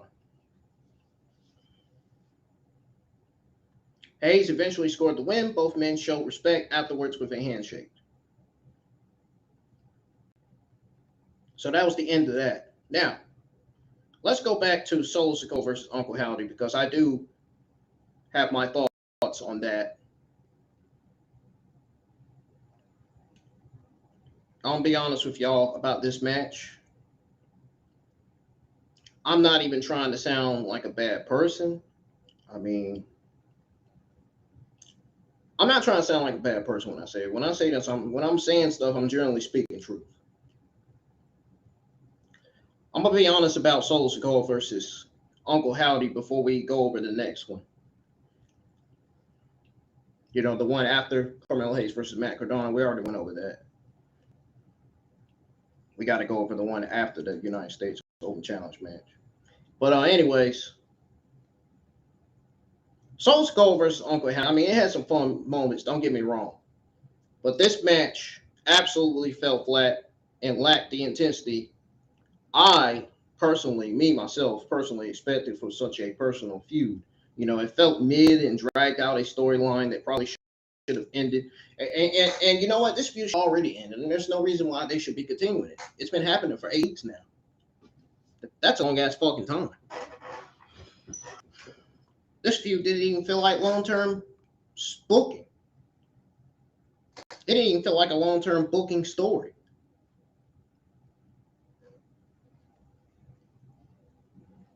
And that is, and all this I went over about this match is why I gave this match a mid-C. Nothing more, nothing less.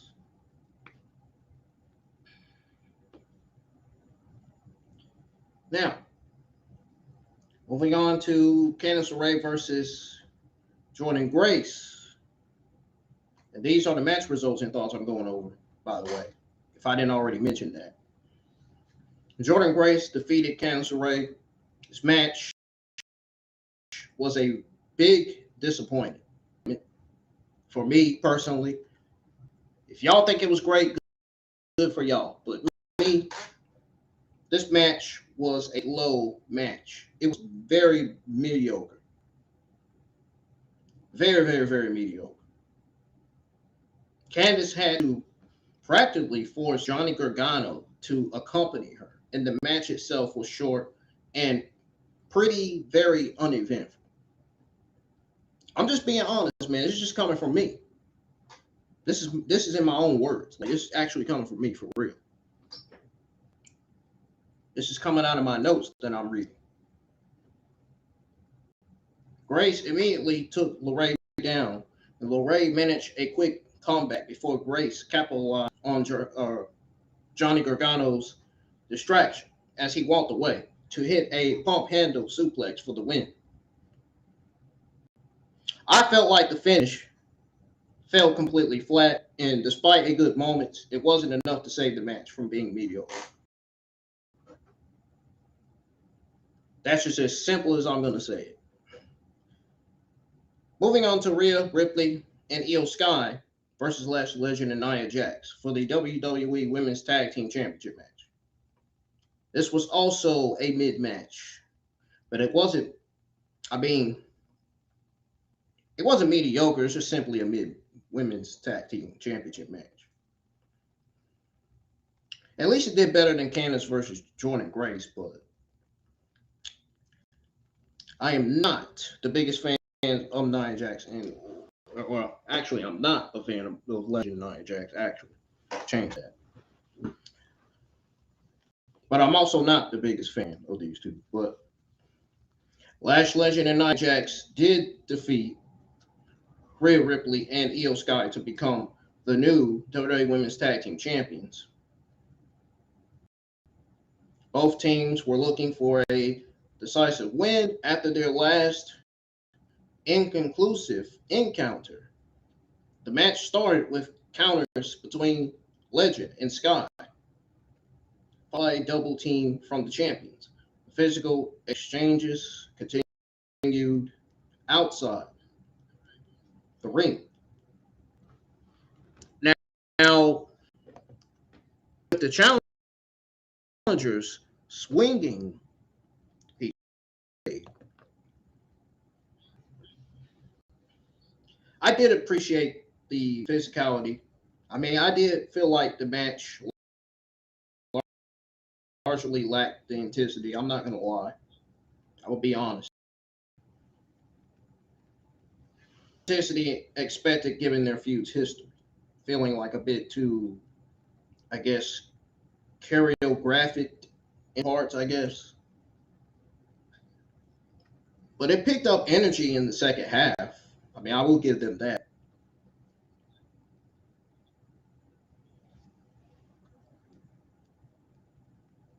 I will give them that. But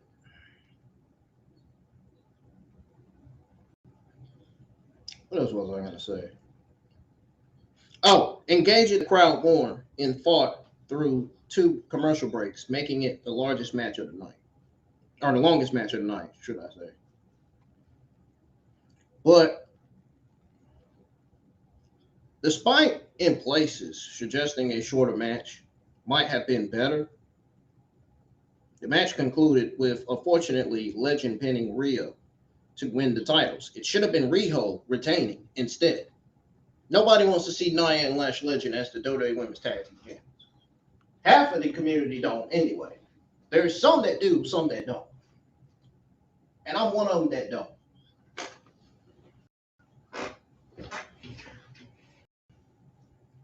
Look, I don't even care about Women's Tag Team Championships, and even I'm saying I don't want to see Nia Jax and Lash Legend as a women's champion. Clearly, I think it's a problem. I think it's a problem that WWE's given those women's tag team titles to Nia Jax and Lash Legend. The smarter decision should have been Rhea Ripley and Io Sky retaining at the end of the day. That would have been a better decision than having Nia and Lash Legend beating Rhea and Io Sky to become the new women's tag team champions. That's just me.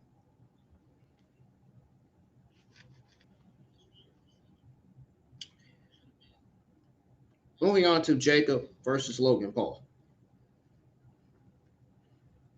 Yeah, Logan Paul defeating Jacob to earn the open spot in the Elimination Chamber, which was another one of the worst decisions ever. It could have easily been Jacob. That should have been the smarter and better decision. You know, Jacob and Jay are cousins. Well, it makes sense. I mean, that's got nothing to do with it, but I'm just saying.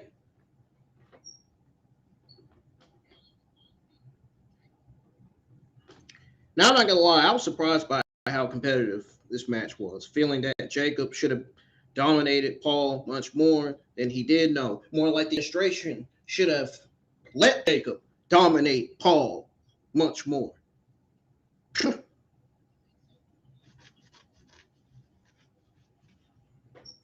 The interference was a recurring theme with Theory distracting Fatu early and Heyman interfering later.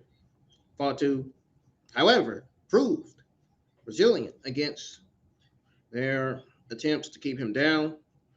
And then we had the Masked Man appearing. Oh, I'm so glad that's over.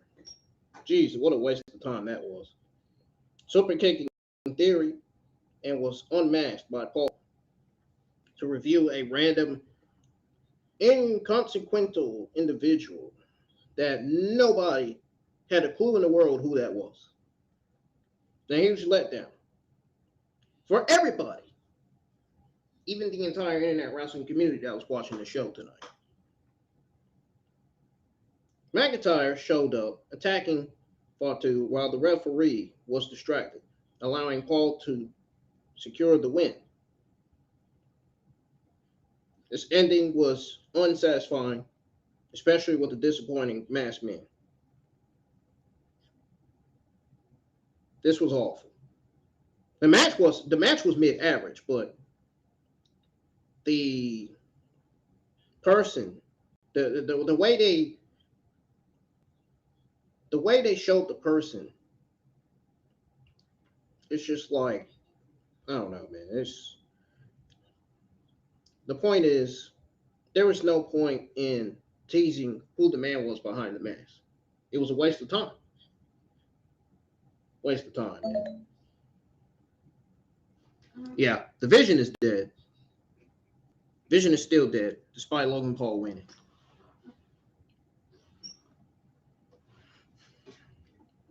Which should have easily been Jacob.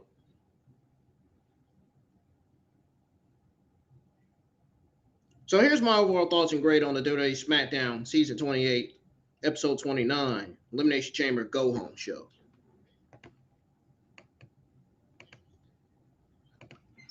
Let me go ahead and put this laptop on the charger because my battery's already going down. It's already on number 5 already. And I don't want to end the stream because I want y'all to hear the rest of what I have to say because this show was not that good tonight. I'm being honest with y'all. It was not that good tonight. I was expecting this show to be at least a solid B- or at least a mid-average C+ or something, but no. It was below that. It was definitely below that, unfortunately.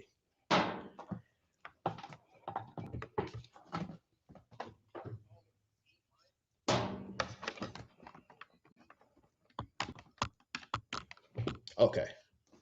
Got the charger hooked in. Now here's my overall thoughts and grade on SmackDown Elimination Chamber Go Home Show. Friday Night SmackDown as the Go Home Show for the Chamber Premium Live event. It definitely devoted a lot of time to building up that event, even though there was no hype. However, the rest of the episode definitely felt lacking in several areas. That's a lot. Several areas. That's a sign that SmackDown needs to do better with this show. The Carmelo Hayes and Matt Cardona match. Like I said again earlier, It was definitely the highlight of the night, 1000%. The overall bar for matches this week, in my honest opinion, just wasn't set particularly high at all. I mean, the injury angle with Uso felt rushed. Changing the premium live event lineup right before it happened, I just don't think it'll what is it I'm trying to say? I don't think it'll significantly or sufficiently impact the outcomes. The review of the Masked Man in the main event as someone completely unknown was the most unsatisfying possible outcome for that storyline. Waste of time. All these elements, both good and bad, contributed to mediocre SmackDown. Yeah, this was as mediocre as it gets, folks. I'm not lying to you. It had its moments, but not enough to prevent it from feeling like a long, drawn out 3 hours. Coming out of this episode, a decision to have Nia Jax and Lash Legend win the Women's Tag Team Championships and Logan Paul secure Jey Uso's Elimination Chamber spot stand out as 2 of the absolute worst creative decisions ever made. Like, I firmly 100,000% believe that Rhea and Io Sky should hang their tag titles, even though I don't care about them. But about the titles, I do care about Rhea and Io, how they're getting booked and used, but I just don't care about them titles, the tag titles. And Jacob should have won the Jey Uso spot instead of Logan Paul. Like I said, Fall 2 winning would have been a smarter, better, creative decision for the product. So overall grade, the show was a mediocre mid-C show. It was not good tonight. SmackDown needs to put more effort into their shows because this is not it. This is not it at all. Now let's go over the ups and downs. There's more downs to the show than up. I can tell you right now. Yeah, that ain't looking good.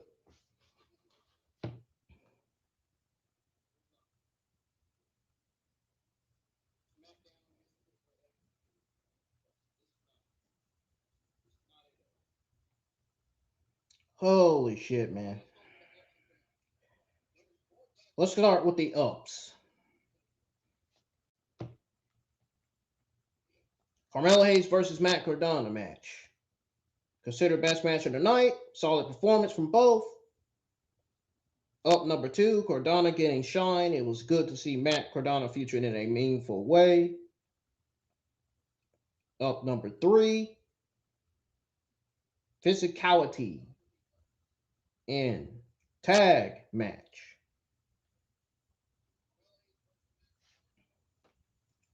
Now, the women's tag team championship match managed to feel physical.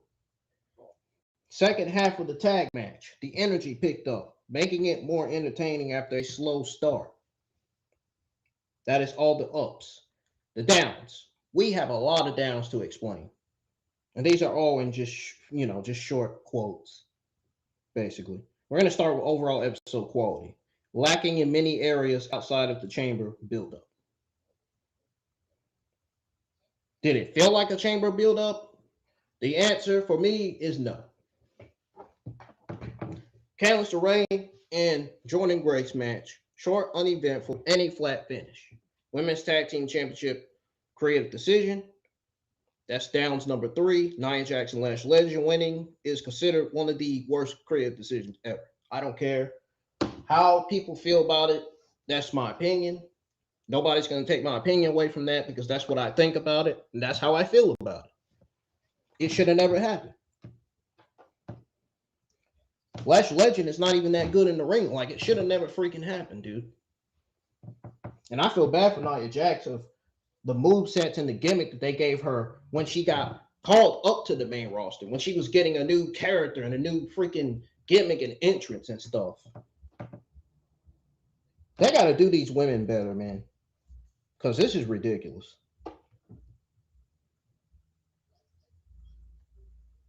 And WWE are to blame for giving Nia Jax that god-awful gimmick in move sets that she's utilizing in the ring in her matches.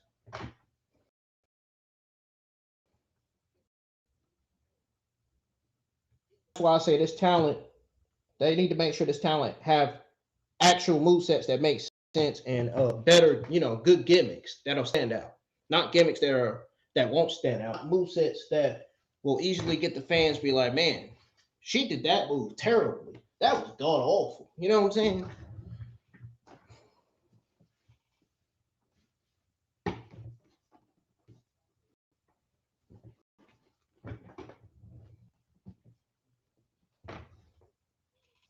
Downs number 4, tag match pacing. Felt choreographed and disjointed in places, potentially too long. Jacob Fatu versus Logan Paul. Competitiveness.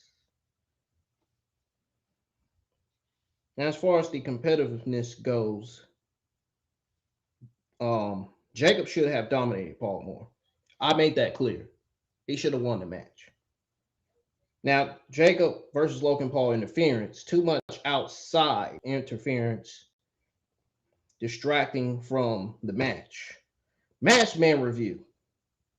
The review of an inconsequential random person was a huge disappointment and unsatisfying. Yes, I already said that earlier. But this is just the list of downs. So sometimes I don't like to repeat stuff, but that's what it says on my list of downs on my notes and stuff. So I go by what I say, my opinions and stuff. Y'all know that. But down number 7, or actually down number 8, Logan Paul winning chamber spot. Another one of the worst creative decisions. Should have been Jacob, like I said. And the Jey Uso angle injury. It felt rushed. We said that already. And I also said already that it changed the premium live event lineup too close to the event. Overall feel, a long 3 hours that felt mediocre. Now we're about to get to the good stuff now. None of this won't be repeated. This is just different stuff. What needs to improve coming out of Friday Night SmackDown Season 28, Episode 9? I have 8 things that I'm going to explain to you guys on what needs to improve coming out of the show. Coming out of a very mediocre SmackDown tonight. Number 1, the creative direction for titles. The decision to put the women's tag team championships on Nia Jax and Legend was seen as a major misstep. Creative needs to focus on building more credible and compelling champions. This is not it. Those titles should not be on both of those ladies. Meaningful storytelling. The Masked Man review for Jacob. The storyline was a huge letdown, man. It really was. And the overall narrative felt weak. There needs to be more thought put to payoffs for ongoing stories. Match fix. Too many matches relied on outside interference or uninspired directions, like in the Candice LeRae versus Jordynne Grace match, leading to unsatisfying conclusions. Number 4, talent utilization. Jacob Fatu's booking against Logan Paul felt like a missed opportunity to establish him as a dominant force. Better use of talent, especially those who could generally benefit from a strong push, is essential. Now, number 5, pacing of matches. We got number 6 to go over, and that'll be it. I'm getting the heck out of here after that. The pacing matches, some matches like the Women's Tag Team Championship, we know it's disjointed or too long given their content. But this is suggesting that a need for tighter booking and better match flow. Number 6, consistency in character portrayal. If a character is meant to be dominant, they should be booked as such. Avoiding scenarios where they struggle against opponents they should have easily overcome without interference. That is the honest to God truth, folks. I am not making that shit up at all. Okay? I'm just speaking truth.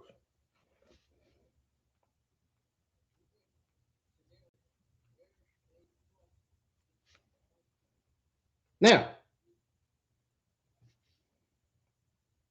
number 7, impactful angles. The Jey Uso injury angle, while leading to a change, felt rushed and it didn't have the significant impact it could have had if built properly. Yeah, that part. I said what I said. Number 8, overall show cohesion. The Elder Chamber buildup made sense. The rest of the show, more, I'd say, consistent quality across all segments and matches. And folks, that's going to do it for my overall thoughts, results, grade, ups and downs on WWE SmackDown Season 28, Episode 9, and on what needs to improve coming out of SmackDown Episode 9. Season 28 of the Elimination Chamber Go Home Show. I appreciate everybody for tuning in. Now, the Elimination Chamber watch along will not be in portrait and landscape unless y'all want it to. I'll put up a voting poll for y'all to vote. Give you guys an opportunity to vote which mode should I go live on. Or which mode do y'all want to see me go live on? Portrait, landscape, or both? I'm going to let y'all decide tomorrow for the Elimination Chamber Premium Live event watch along, which is already scheduled on the channel. I think I'm going to schedule the Monday Night Raw Fallout watch along before I go to bed.